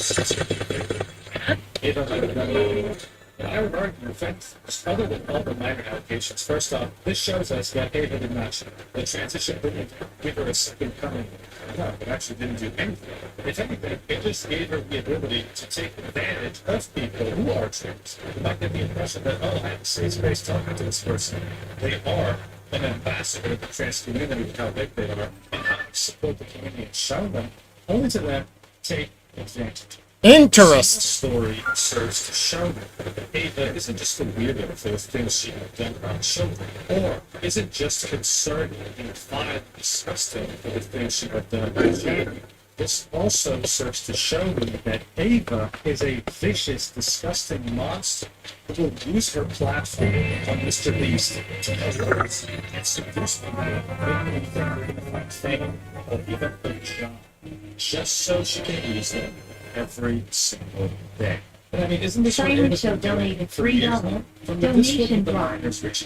Cyrus, so thank you, man. I appreciate that. Every bit counts, man. So what's going on right now? No mistake. This has been going on for a long time. It would have continued if Ava was not caught. Additionally, Ava's sister, yes, her biological sister, tweeted this out for private account. I guess he, yes, I used the correct pronoun, told me that he got fully arrested when he secretly stole my female clothes and put them on. He's deluded and disturbed with 100% of flesh. He's narcissistic. Professionals have told him he needs a full psych rehab. Yeah, that's absolutely huge. This is about Who else would know other than the sibling herself? what happens when a man's very cool. The second word is, let's just say, a strong preference in bed. This again doesn't help Ava's public image. And I 100% agree with this. I do believe that Ava is extremely narcissistic and even sociopathic. Finally, after the entire internet wave sitting at 100+ million views, Mr. Beast finally made a video regarding this, saying, over the last few days, I've become aware of serious allegations of Ava Tyson's behavior online, and I am disgusted and opposed to such unacceptable acts. During that time, I have been focused on hiring an independent third party to conduct a thorough investigation to ensure I have the facts. That said, I've stayed online and taken immediate action to remove Ava from the channel and any association with Mr. Beast. It's not condone or support any of the inappropriate actions. I will allow the independent investigators the necessary time to conduct a comprehensive investigation and will take any further based on their findings. And with that, the entire online career, online presence of Ava Chris Tyson has been rendered to ashes. There was no coming back from her. The person who was by your side since day one, your best friend, had pretty much said, you know what, no, get that off. I want nothing to do with it. However, what Mr. Beast might have not expected is that this tweet was not going to necessarily absolve him. His first ever subscriber, hadn't just damaged the reputation of someone who has worked countless hours on it, but this also served as a way to open the floodgates to anyone who has had an issue with Jimmy at any point in time. It also served to expose him and some of the dodgy, shady things he's done on his channel through the years. To many, this wasn't just Ava's downfall. It was Jimmy Donaldson's downfall as well. So hopefully you're not too traumatized from that last part. I know it wasn't a lot to take care of, but now we're about to delve into something unprecedented, something that's never happened before, and honestly, no one could have predicted it happening. The fact that Mr. Beast or Jimmy is now fair game to criticize him. People are doing it with no mercy. You're not going to necessarily like this if you looked up to him as a kid. So, again, sign up. Don't leave it. Let's go. I think the idea that Ava is an absolute weirdo or even a monster for what she had done to people like Messina isn't really something crazy for many people. I think that's an established fact. But this is where things get tricky. The fact that Ava was caught now raises many questions towards Jimmy Donaldson, aka Mr. Beast. It also opened the floodgates when it comes to other criticisms. Now people are re-examining things they had done in the past and seeing them in a different light, as well as examining what's going on right now, things that might have not been caught on if it weren't for this controversy, like how, for example, the Beast games that he's working on with Amazon right now are a complete disaster, both in terms of safety and ethics. Now, as you can see from this screenshot right here, right, this was the last message that Ava had sent Muskina, saying wild checks on July 7th, 2024, and then blocking her and then all contact. Muskina had reached out to HR at Mr. Beast LLC, telling them about Ava. She was taking advantage of how the whole thing was very, very weird thing. And 2 days afterwards, Mr. Beast had made his statement. But he wasn't innocent in all of this. The Discord leaks, right, with 500,000 plus messages, showed that Jimmy was actually the server up until 2020. And of course, he had the highest role and had access to all the channels. This is where the weird interactions with minors would take place, where Ava would be sending links to Shadman, to very inappropriate things to younger people, minors. This raises very important questions. How much did Jimmy know of Ava's behavior, even before her transition?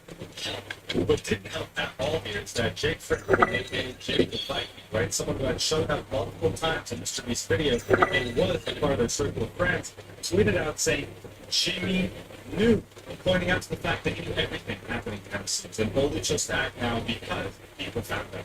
Additionally, his response was briefly for a few hours, community noted, saying that Mr. Beast fully knew that Ava Chris Tyson conducted unacceptable acts online. Mr. Beast was in a server containing minors with Tyson and other members of the Mr. Beast crew talking about innocent topics. You have got to be more careful. The message, the floodgates truly fully opened when Dogpack 404, the former employee at Mr. Beast LLC, right? Someone who had worked there and who proves it with his pay slips, right? Saying it's payday, Mr. Beast YouTube LLC has just paid you for working June 15th to June 25th. Made a tweet with a clip from a long video he made saying, I work for Mr. Beast. Ava Chris Tyson is the tip of the iceberg. Things were getting interesting all of a sudden. He made a long 53-minute video titled, I work for Mr. Beast, he's a fraud, right? And for a long time, this video could be really very easily be found on YouTube. You put the title in the search bar and you wouldn't even see it until you scroll down for a long time. Now, though, it's of course doing better. The main idea here is that Dogpack exposes Jimmy for many things that people didn't bother looking into because of his fame and the fact he was doing philanthropy on a large scale, right? Criticizing Mr. Beast in any capacity before the Ava Chris Tyson controversy would have been a death sentence. But now it's different. He argues a few points here. Let's go through them. One of the things he argues first is that Mr. Beast held illegal lotteries, illegal giveaways, right? Illegal by law in order to grow faster and sell more things. For example, by law, the state lotteries like the Powerball lottery, right? It's composed of three things. You're buying a ticket with your money, it's determined by chance, and then you get a prize. It is illegal to do these three things in a lottery of your own, right? The only person legally able to conduct lottery on the United States soil is the government, is the state, is whatever. It's not you. In order to conduct a legal lottery or a legal giveaway, you have to remove one of these three things, right? Now watch this clip in Knockback 4's video in which Mr. Beast was doing a promotional screen for his shirts. Edition 40 mil special shirt. We're celebrating 40 million subscribers for the really video. Then people sign that shirt. And some of them will get right up right like this. And 10 This is exactly what we're talking about, right? So you're paying to buy a shirt. It's a lottery ticket, okay? You will be picked out by chance and might get it signed with a prize. All three hallmarks of what an illegal lottery is. Even Captain Sparkles, who if you are YouTube for a long time, you know exactly what I'm talking about. An OG YouTuber with over 11 million subscribers made a video talking just about how Mr. Beast and YouTubers conducted illegal lottery without illegal lottery towards children as an active and a rock station. So I'm going to give you guys a few minutes to place an order. I'm going to get back up.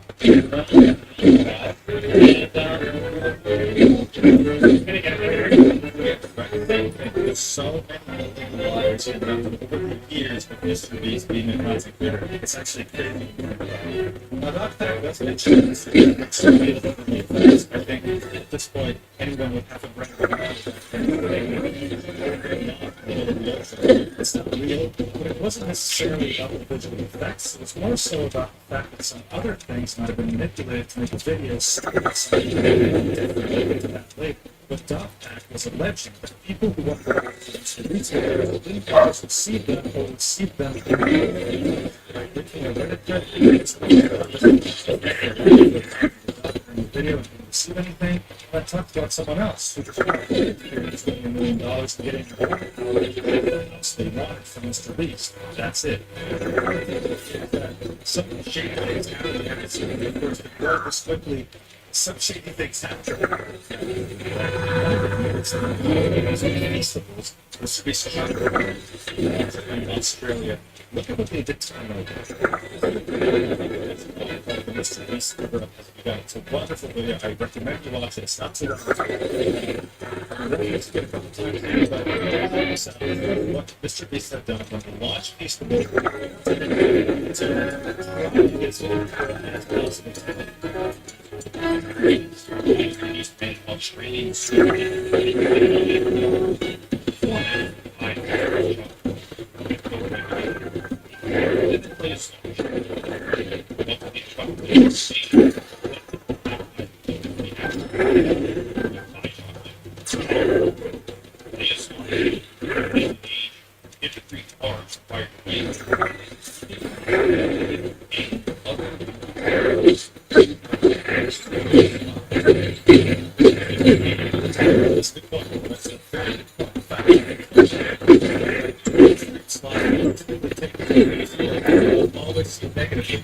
What is this? If not promoting gambling,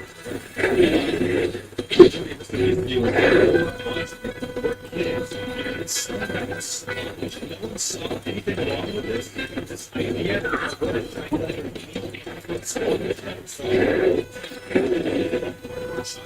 and they literally gambled. Well, first off, what the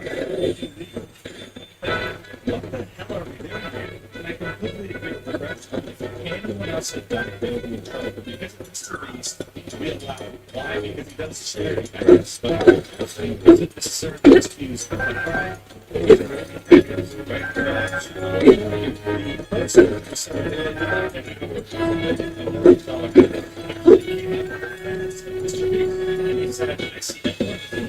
Saying that Mr. Beast did me wrong, but that's not even really true. I explained that we didn't. In fact, when Jimmy said we were, it's great. Let's get the financial for anything. So saying that we didn't, my experience is not the same as everyone else. So, there are two sides to every story, right? It's not like,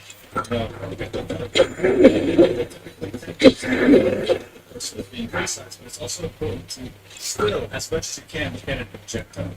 Another allegation that Doc Pack was making is that you will not get a Mr. Beast video unless you know someone is actually not random. The Twitter user Brad came out in defense of Mr. Beast, quoting what Doc Pack had said, which was, you won't get in the video unless you're family or friends with someone that works at Mr. Beast, and then said, I'm a random dude that lives across the country and click subscribe at the right time. You absolutely can get in the Mr. Beast video as a stranger, and most of the contestants are. And then you see messages from Mr. Beast where they're saying, hey, you're my 500 subscriber. You mind if I come with a new ball full of stuff? Whoa. And then the Twitter user Brad saying, are you serious? Absolutely. Then things got real when Chucky, the co-founder of viewstats.com, which is the website I used to show you the stats of Mr. Beast's channel in the beginning of the video, had something to say about this. And the reason why this was a big deal was ViewStats is owned. What do you think about the most inconsistent thing in the timeline that Nintendo should change? Talk about Doc Pack's video. Nintendo should just make Hyrule Historia and Mausoleum and just say it's just a He worked at the a company mausoleum of all the things that's in the timeline and not make it the official timeline. They need way more time to try to figure out what they want to do and what they should use to make the timeline official. and then mentions his response. The first one being, you won't get in a video unless your family or friends with someone that works at Mr. Beast. Chucky says this is a wild statement that can easily be proven wrong. There's probably hundreds or thousands of people who have no affiliation to friends/family or Beast employees. Think the 456 people in Squid Game, or ages 1 to 100, etc. Jimmy doesn't know more than like a dozen people lol. The next point was, the train track was CGI, the bus wheels are CGI, the pit is fake, and Chucky says, he acts like he's exposing us for using CGI to make backgrounds look cool when we have done multiple public behind-the-scenes videos with So Crispy showing us. It's clearly not a secret. On top of that, we didn't drive buses in that pit, and same with the train that you claim we didn't. Third point is, the raccoon was a paid actor. The reason why Doc Pack included this in this video is to prove a larger point, because in the video, Jimmy pets a raccoon, makes it seem like it's a wild raccoon, but Doc Pack says no, actually it's domesticated. They brought it on set just to pet it. Chucky says, I don't even know what to say about this, clearly not an actor. Next point is, Island costs more than $1. This is referencing Mr. Beast's Island. He says that even though Mr. Beast said it was $1, it actually turned out to be $28 in taxes and fees, to which Chucky said, not true, we did pay $1 for this island. You can Google Mr. Beast purchases Outer Banks Island for $1, which stated this before the video was released. And if we do Google search, that is true. There's an article that shows this. Then there are points that don't really matter as much in the grand scheme of things. Like, for example, at some point, Doc Pack alleges that there was a wink that was added in post-production that wasn't actually there during the competition. Some of the storylines in the videos are fake, are staged. Like how it says, the revenge storyline was added in post. Doc Pack specifically referencing the storyline here in the video titled Ages 1 to 100, the site wins $250,000. In this video, you have a massive rivalry between contestants 42 and 58. It was actually one of the main highlights of the video that made people want to watch the whole thing. And as you can see in one of the comments on the Reddit thread here, someone says he winked like 3 times on camera and he probably did it to ruin 42's day, referencing 58 winking at 42, taunting him, making him seem more like a villain. Doc Pack is alleging that these winks were added in post-production, that they weren't villains to begin with, but this was standard reality TV show twisting narratives. But Chucky counters this point by saying that the contestants have talked about this outside of Mr. Beast videos on live streams and whatever, and saying that they did not like each other. It simply wasn't fake. It just actually is what happened. Now, these last 2 points are where it gets the spiciest, right? At some point, Mr. Beast in the video called one of the boys in fact, they didn't want the boys to win by too much, otherwise it would have been a PR problem. And the proof was that he messaged a short-term employee he knew that wanted to be anonymous, saying this in a text.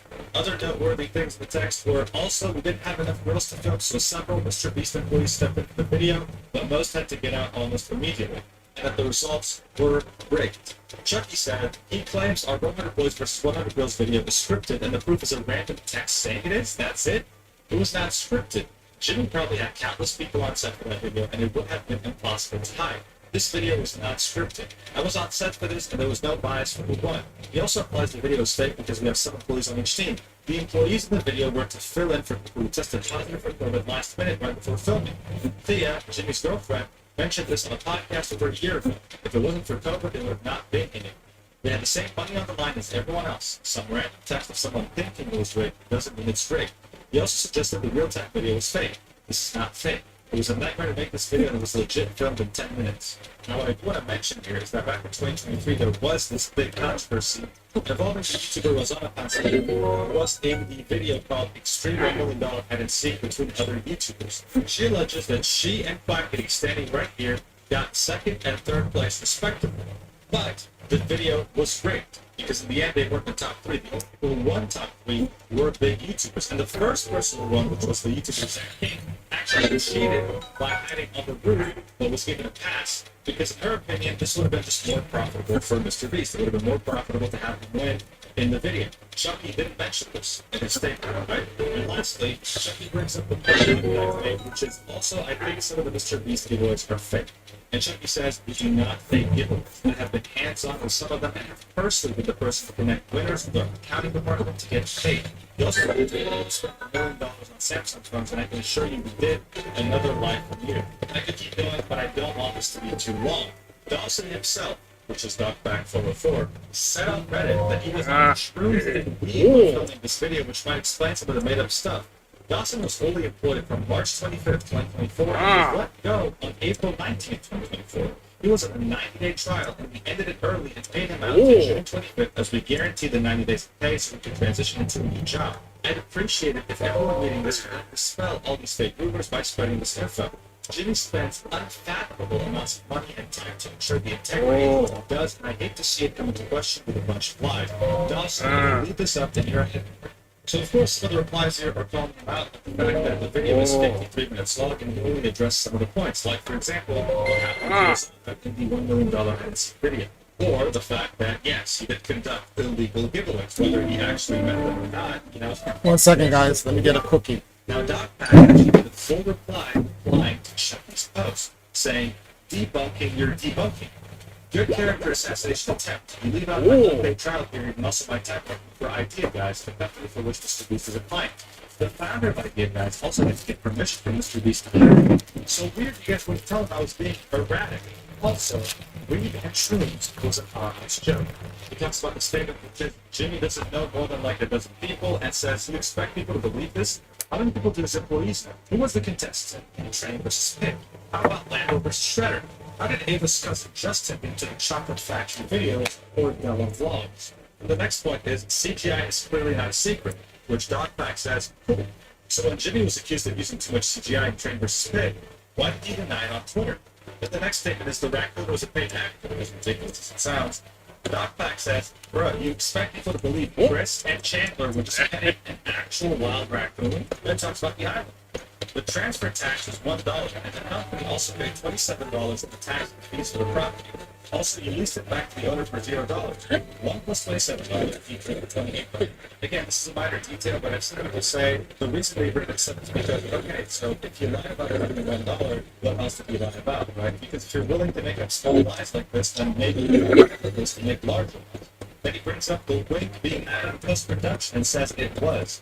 Compare that wink to the contestants' other winks in other scenes or in his TikToks. I guess we're on his TikTok. His mouth always partially open. Here that doesn't happen. There was a link altered to match with the false revenge narrative. Then said, interesting, I didn't mention altering the timer for contestant dialogue in post. So Dogback wasn't just alleging fake storylines, but also other things, like modifying a timer to seem closer to 0 when it actually is way higher, just for suspense sake, etc., etc. Then Dogback ends his reply with, you acknowledge that the contestants were not earning subscribers, but refuse to acknowledge the clear rigging which can be seen multiple times on camera. Please watch Upper Echelon's video analyzing case law regarding this rigging. Also, I've now heard from people on the boys team that they were fed much later than the girls, and that production was clearly favoring the boys. Upper Echelon's video also goes into the alleged illegal lotteries, which he describes as seeming completely indefensible. He conveniently forgot to address these as well. Now, I might reply because you're guilty. Also, in a later reply, he does mention that he made a typo in this sentence. So instead of saying, and that production was clearly favoring the boys, he meant to say the girls. Okay? Now, I'm not sure if you know these things. If you don't, then don't worry. We're upping the Dogpack 404 received a cease and desist from Mr. Beast YouTube LLC for disclosing sensitive, confidential, and proprietary information regarding the company's business operations and content creation methodology in breach of your contractual and legal obligations to the company, including the contractual post-employment obligations set forth in the confidentiality and non-disclosure agreement executed to you in connection with your employment. So here they're talking about the NDA that he signed regarding his employment. And this, of course, as you might guess, is really bad. Not necessarily for Dogback, but for Mr. Beast, because this means the company is scared. This is not a good look. When you try to silence someone, it means they have something worth hearing. And in this cease and desist, you're admitting that he's breaching the NDA by disclosing things that are confidential, not necessarily false. Doc said some updates. I was originally going to expose Mr. Beast's philanthropy efforts being more for aiding private interests and boosting Mr. Beast's image rather than actually doing anything good. But in that investigation, I came across something far more interesting that no one else has ever found.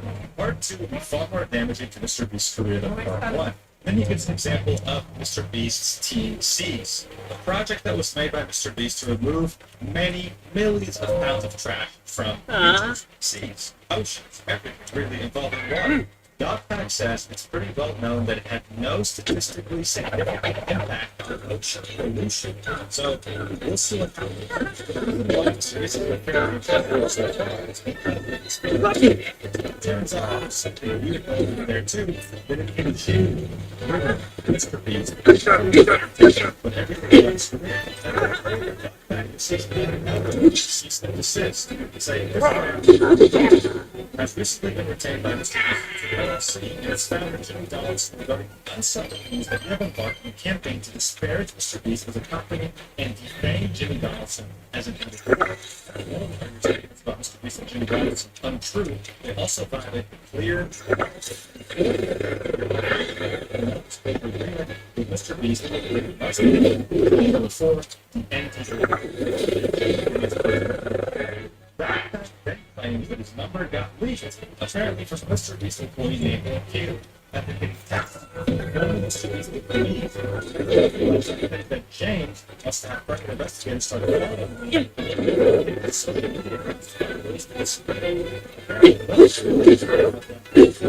Mr. Beast got fired practiced to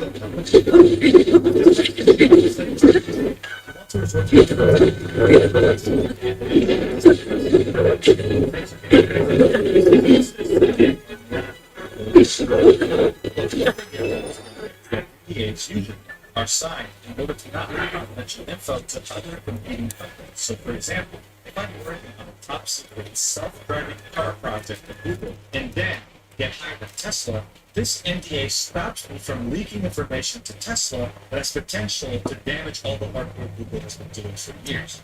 But for Mr. Beast YouTube LLC, it seems that You gotta give it a year before it gets a DLC. rather than property.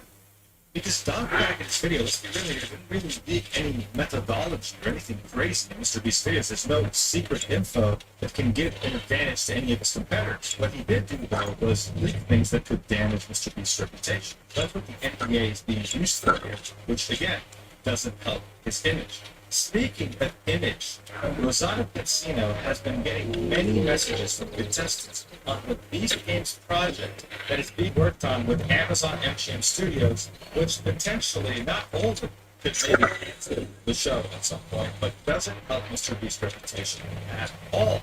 It's your boarding chuckle, singing and broken bones, messing with an electric phone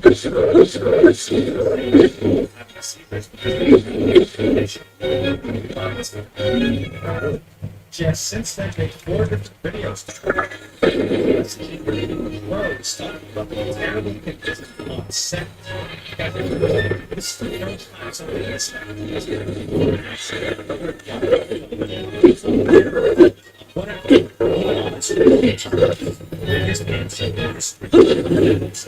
contestants. This is what disaster.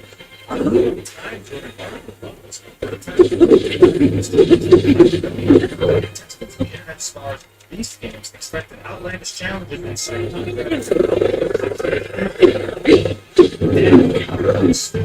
few were prepared for the conditions on set. Speaking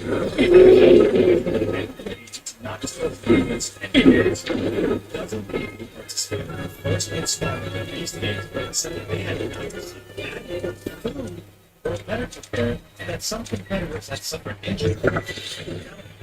Some contestants left the competition arena without insurance, the contestants said, though it was unclear if any of those contestants had faced serious medical conditions. Another described watching fellow contestants vomiting and appearing to pass out.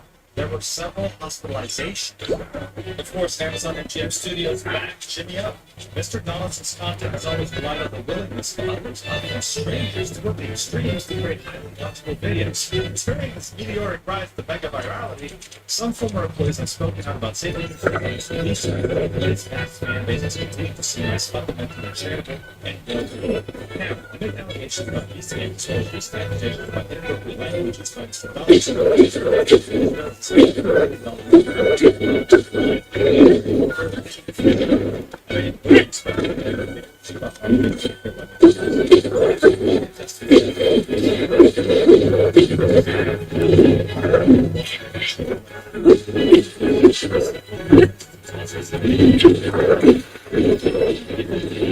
Infrequently, they describe them as long stretches of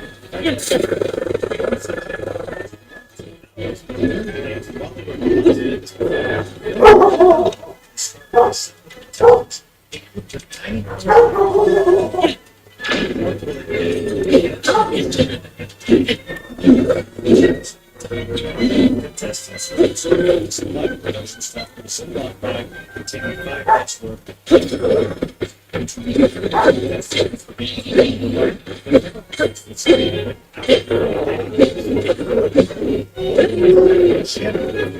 who were menstruating during the event asked the production staff about getting their underwear more quickly. She had been told that it was not a medical emergency, and she recalled that a nearby member of production staff had laughed at the women's pleading. That is a terrible look. I'm going to let a little clip from Upper Echelon's video play, showing you that this whole problem with safety has been a problem since the beginning. It's just now that we're actually understanding the scale. Watch. Sounding quite a bit. In February 2024, Time Magazine in the belly of the beast, in order to we discussed the concept of safety, paragraphs like this. Scott Brown, a creative producer who worked for Mr. Beast in March 2023 to August 2023, says that in order to meet the guidance of Mr. Beast, they use safety as like being overly cautious or overly so it's reduced the rate hit video would be the safety procedures or insufficient. He suggested using OSHA protocols against considerable problem. I was told we don't need to worry about that percent. Other producers say they were asked what an explosive, fast car, and the machinery. Very little training on very little levels. Let's just say, as the team says, JDO, to read it, and it's not weird to be writing names without an adapter. They needed to be updated every day. There's more, like the assertion that many employees have signed non-agreements that are on the record. Yeah, which is what's going on right now, because they would be sent cease and desist. It's crazy to me. They have a meme on a whiteboard involving actual human lives. It's so insane to me. If you're dealing with actual people, this is a joke. And of course, they're not following safety protocols. And it was admitted by a Times article. Like, as if it was false. Yeah, we don't really use safety protocols here. We just wing it. Nice. And now you're looking at the 1,000 lives. The reputation of Mr. Beast is already all out on the line. His most recent video, this is 6 hours ago, when he published Survive 100 Days in the Nuclear Bunker, went $500,000. The dislikes are abysmal. 1.8 million likes and 1.4 million dislikes. This is one of the most disliked videos in Mr. Beast's history, and might be the most disliked on his entire channel. What's weird though is when you look at the comments, all of them, and I mean all of them are positive, which means that there are employees right now that are currently deleting anything negative, and I mean also, most likely has a filter, so if you type a certain word, like dog pack or Ava or whatever, it just gets automatically deleted without even knowing. People have been getting creative, getting to the filters by just typing everything without pressing spacebar or typing something like this. These people ain't innocent, but I guarantee you these two comments are not there anymore. Now here's the thing. Dislikes don't exist on YouTube anymore for the broader public. Only the uploader can see them in YouTube Studio. I used to plug in return YouTube dislike to see dislikes on videos. I've even tested it out on my own videos compared it to the stats in YouTube Studio, and honestly, it's fairly similar. Mr. Beast, though, alleges that it's not accurate at all. Sent this screenshot to Drama Alert, saying that, no, actually, I only have 5,000 dislikes and 1.1 million likes. Keemstar was then accused of being paid by Mr. Beast, so he posted a video sent by Mr. Beast in which he refreshes YouTube Studio, showing that, no, actually, barely 1.2% dislike the video. I'm personally skeptical of this, right? This video almost has more than 100 million views by now. It's so crazy to think that it only has 37,000 dislikes after videos of the incidents received millions of views. So I don't know exactly what's going on, but statistically speaking, it's hard to believe how YouTube dislike is going to estimate 1.6 million dislikes versus 37,000. It just doesn't make sense. There are clearly so many questions left to ask when it comes to Jimmy and his channel. What has transpired over the years? What is really going on? I don't think we'll be ever getting a real response. Jimmy's hoping to just move on from this without any problems. His third-party investigation, I don't even think will net anything concrete. Docback says there's a part 2 coming that's going to be even worse than part 1. All eyes are going to be on this video, whether you're a corporation, a YouTuber, everyone has their eyes on Dr. 404's channel. Mr. Beast's philanthropy being rigged for in the interest of corporations. What he works because much of his good reputation is built on. Make no mistake, this is the about Chris Tyson. We know already. This is about Jimmy McDonald's, the biggest YouTube channel in the world, and someone who's actually changed YouTube with his content. Is this going to be the end? Well, so far, it's not looking good. Let me know what you think. Right? Of course, there's some people I've seen comments, people say, hey man, I don't care, he needs to kill somebody. With the amount of good he's done in the world, I'll forgive him. So, opinions can definitely vary in this regard, so let me know what you think. If you actually watch till the end, as always, you're insane. I love you so much, and I'll see you in whatever next video I decide to make. I love you.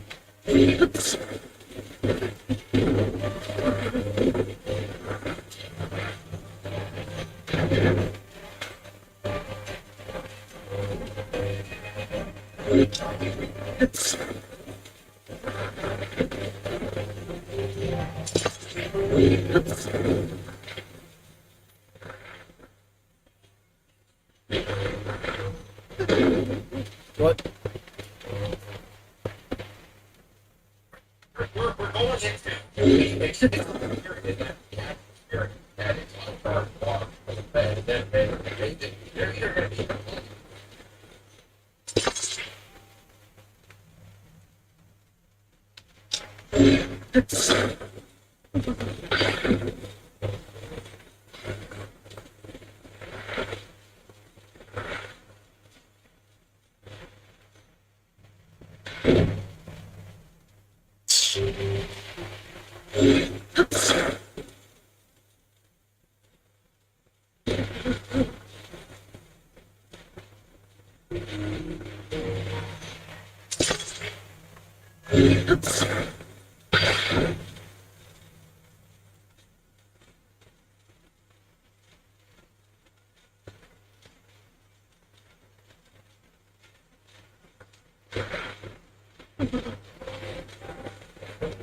The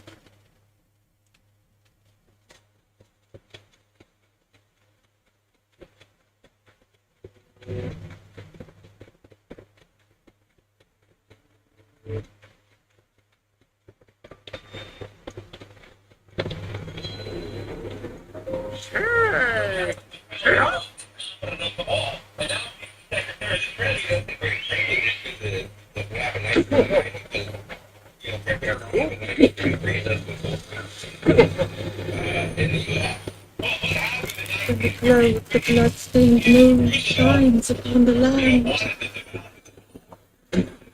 Only the spirits of slain monsters return flesh. The world is threatened once again.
One second, guys.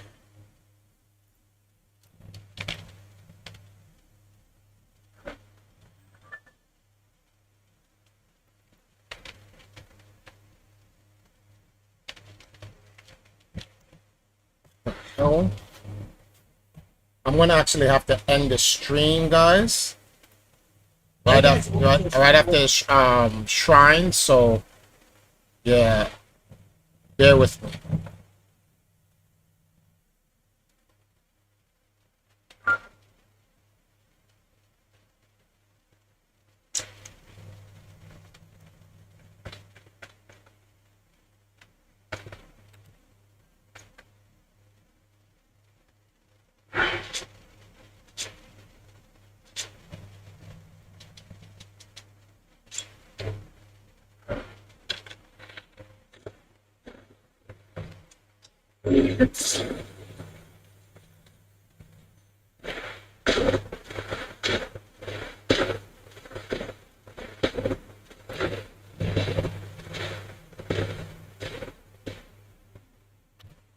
No.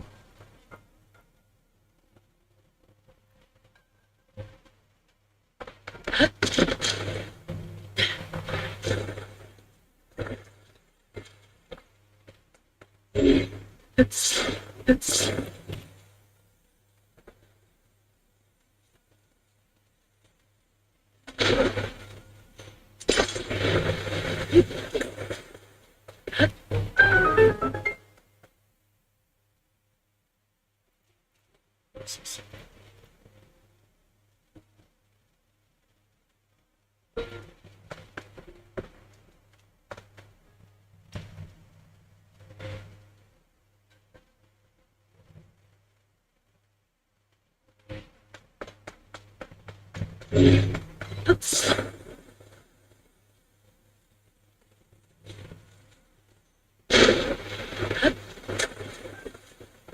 Oh.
What I like about the shrines and stuff like that, there's no one way to ever do any of them.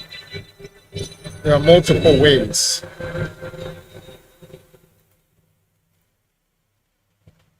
All right, guys, I'm almost 4 hours in, so I'm gonna do one other shrine that I found, and then I'm gonna call it for the night. I'll be back tomorrow.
Last shrine.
Thanks.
The light root trees are the easiest way to find.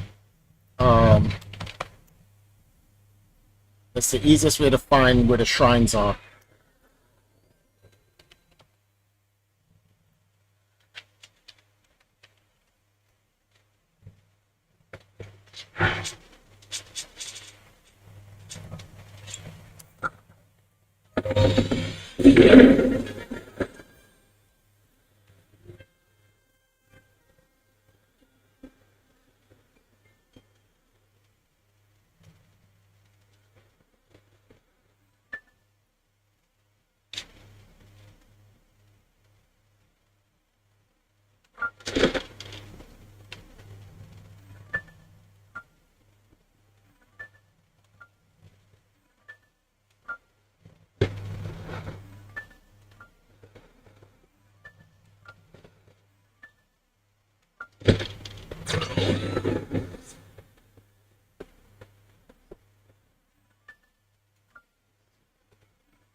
Oh, Drop Top, what's up? Gerudo, all are dark skinned. Kuma, is she playing that live?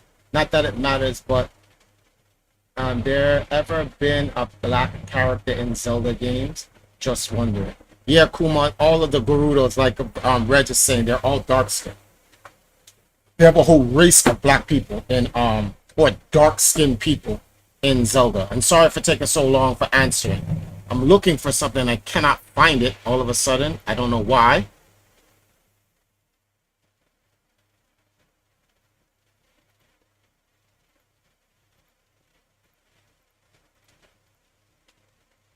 How much longer you plan on streaming? I'm trying to do this last shrine and then I'm pretty much done.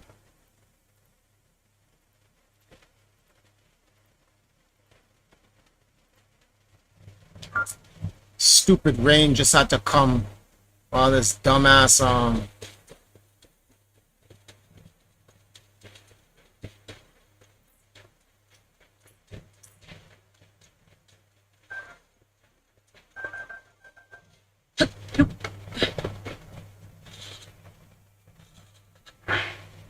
like stop being a bitch.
Oh, so it's over here.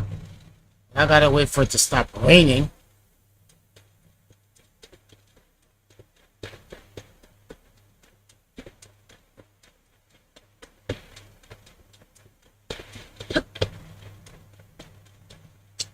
Bitch boy, where you at?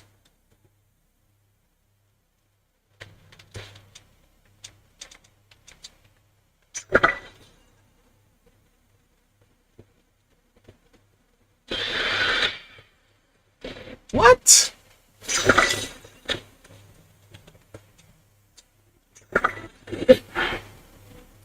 You know, I hate dumb shit like that.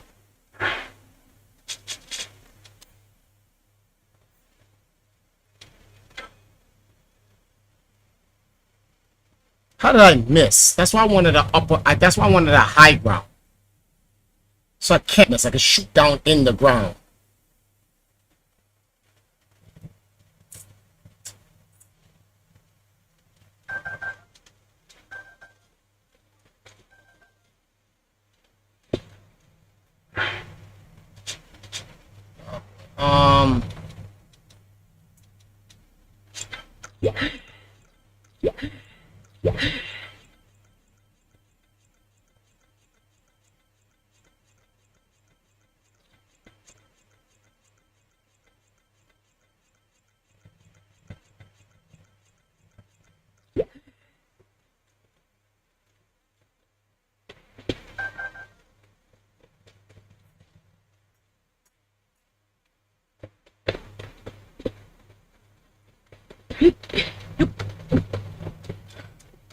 Yeah, shut up about that unbearable cold.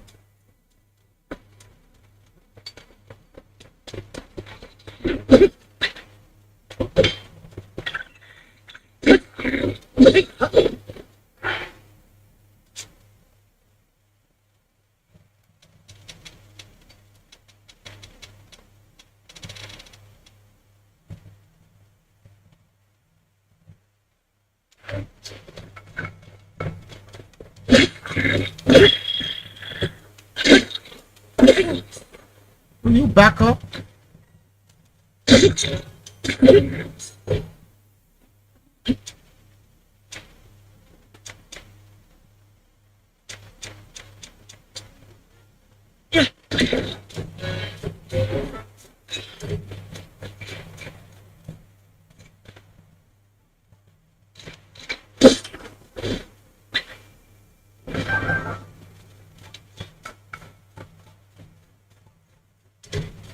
And see, look, this is a black.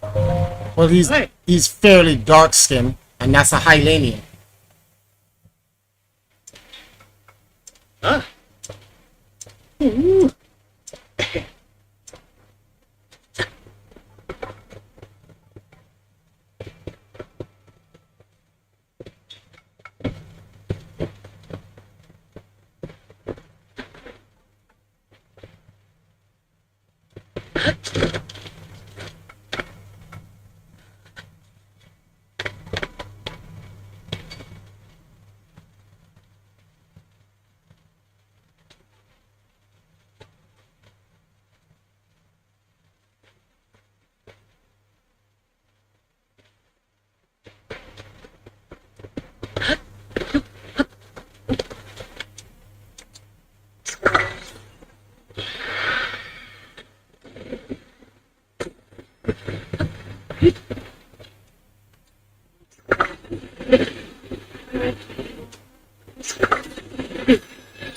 What the?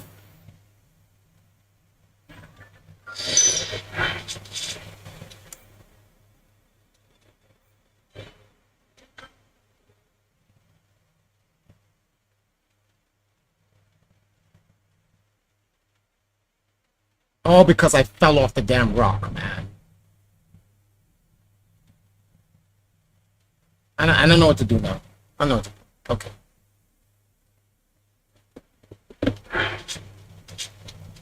Link, you move too damn slow.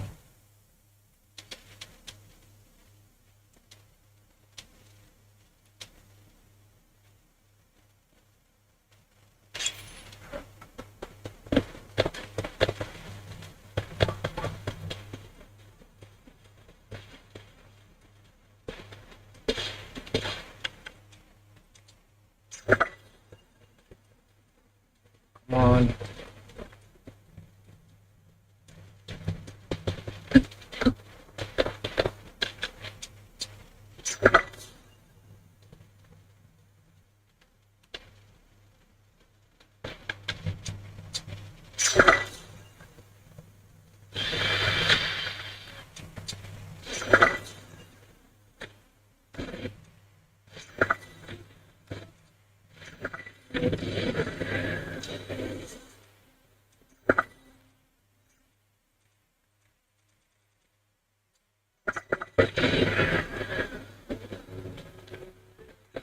Hank, where the fuck you at?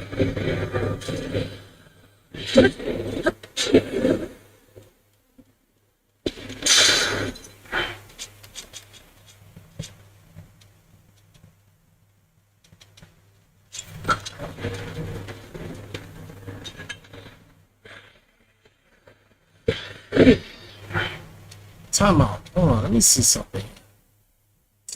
You know something? That wasn't smart. That's not smart.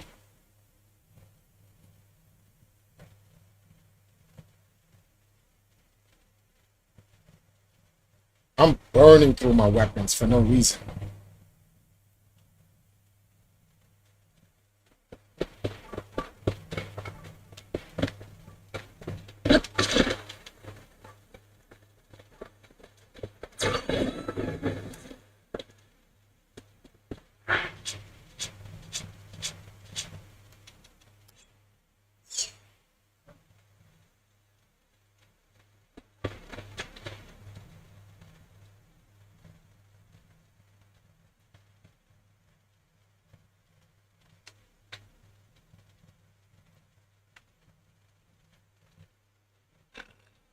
I gotta let this sword recharge. Hold on, let me go use the bathroom real quick.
All right, I'm back.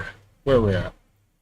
Yeah, I gotta let that master sword charge because I just noticed when I'm about to fight Phantom Ganon, I got no weapons on.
And it's 2:08.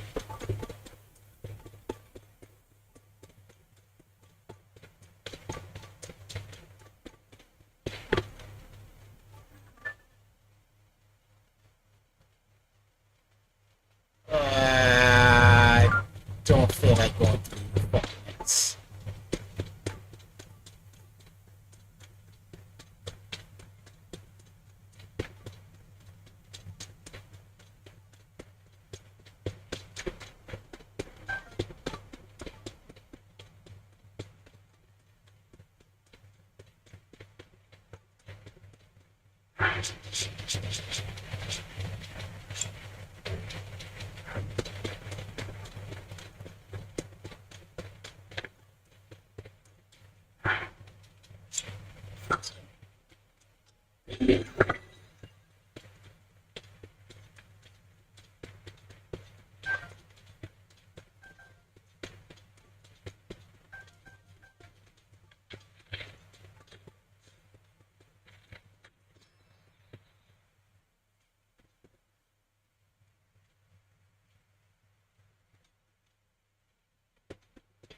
What the fuck, man? Come on.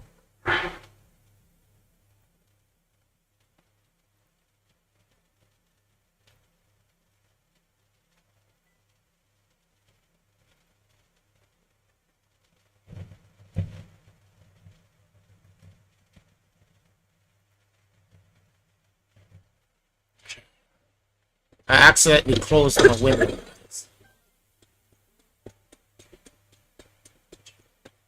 I accidentally closed the window. Oh crap. No, don't read it. Oh crap.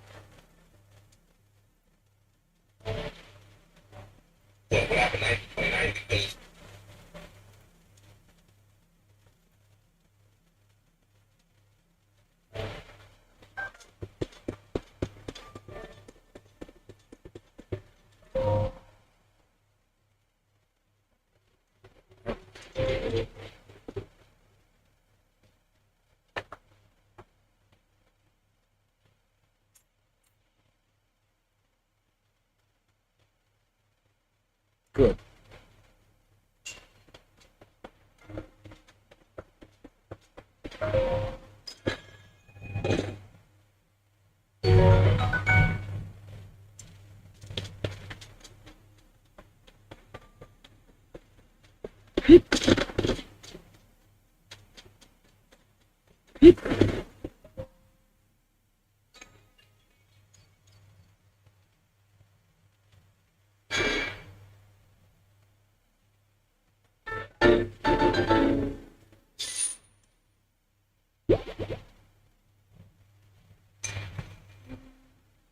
Alright guys, I got 4. So the next time I stream, let's take a look at what we got right here. Oh man.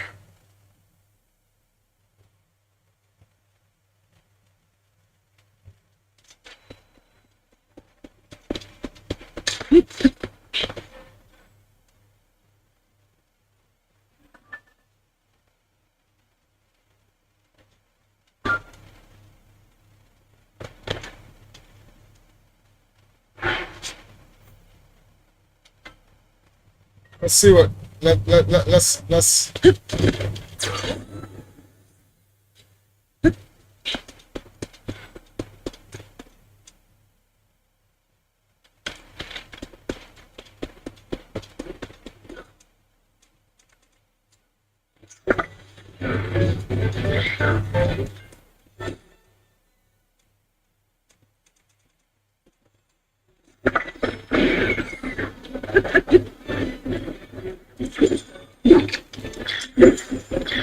ouch.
Wow.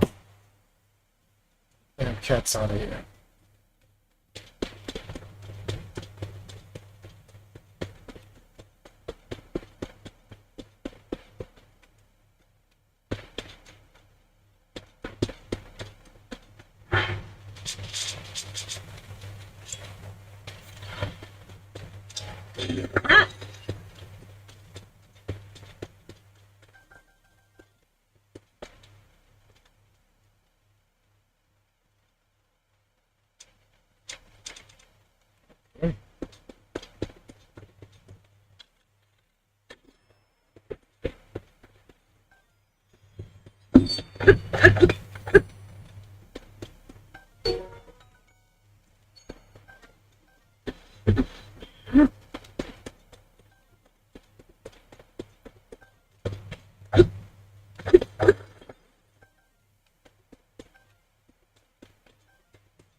Power of water.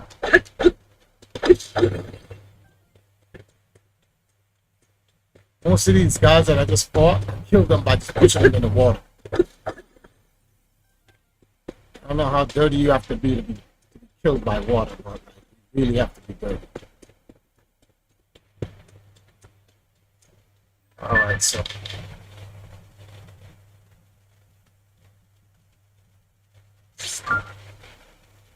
Yeah, guys, I'm ending it here. I'm gonna go get this heart, go to sleep. I'll get up later on in the day and I'll jump on and catch you guys for more Zelda. That's it.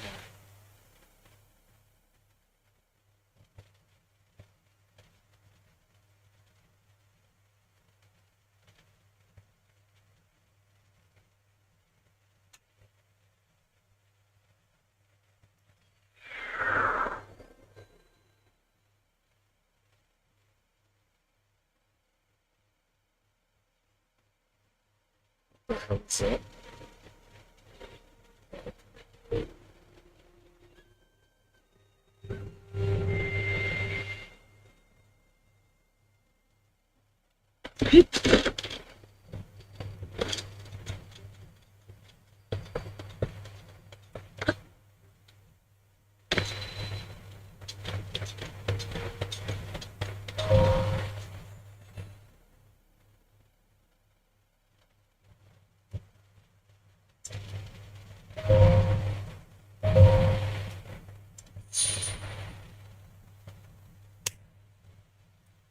Okay, let's go.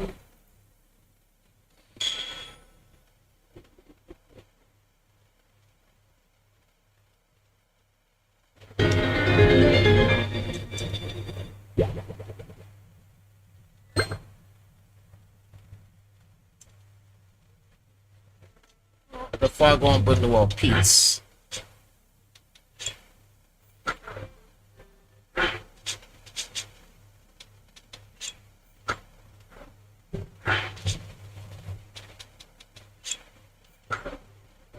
We're just gonna go take a sleep until the morning, right? When I come back, I'm gonna work on Herba Mountain depths.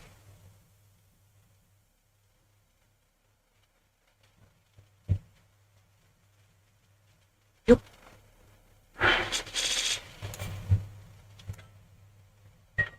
Peace on. Let's take a look. So here, see? This is Death Mountain. I can't go into it. I don't have the heat protection equipment. But here, I want to do all of this. The Tabernath Tundra or Herba Mountain. Hebra Mountain or Herba. Why is it Herb? Hebra Mountain. So yeah, look at this. I got all that to do. All of that I gotta do.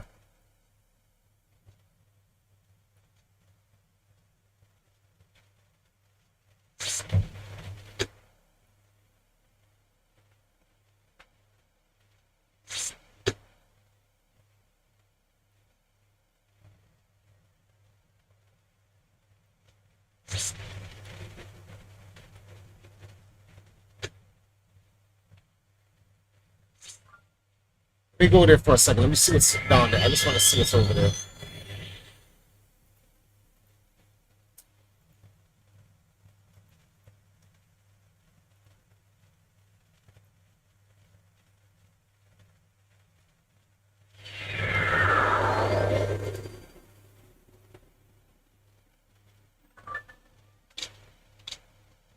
I am at the bottom of this damn thing.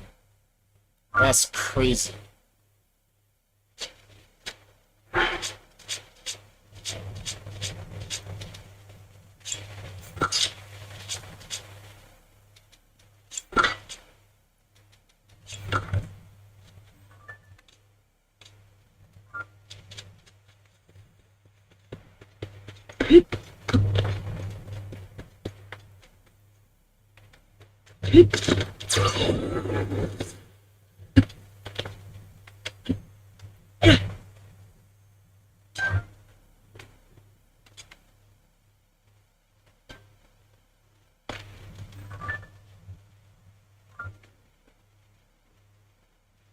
All the way out there? No, that's not where I gotta go. I gotta go all the way out there.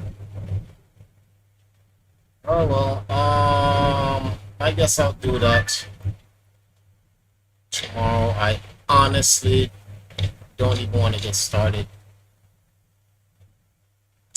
Go home.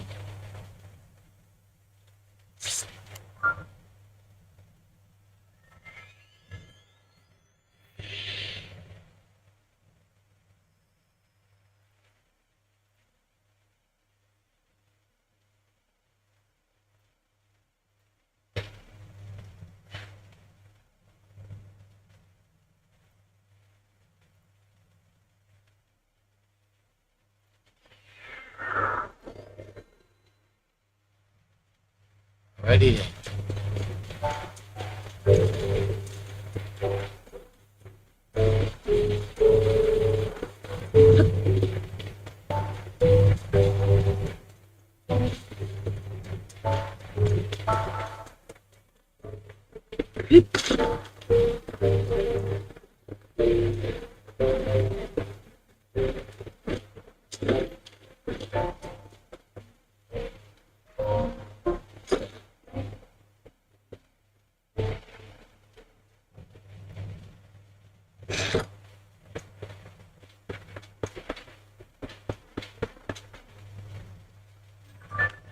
What the hell?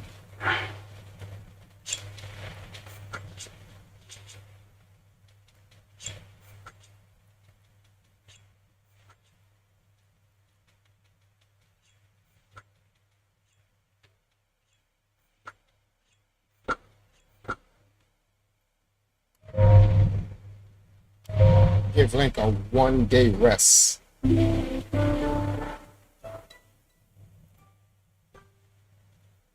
Alright guys, thanks for coming through. I'll see you guys tomorrow for some more Zelda action before Empress Now goes on her stream and the whole 9 yards. I appreciate everyone for coming through. Big shout outs to Abby, big shout outs to Reg, and big shout outs to, wait a minute. Sure, I remember that. Oh yeah, Cyrus Show. For the donations. I appreciate whenever you guys support the stream. And you already know what I do with your money. I take in I either get stuff I need like food, or I invest it back into the Empire, which is currently right now the Valkyries. You've been watching the side screen. You see all the different school projects, events, and stuff like that that they've been doing. Making some big moves here in Jamaica.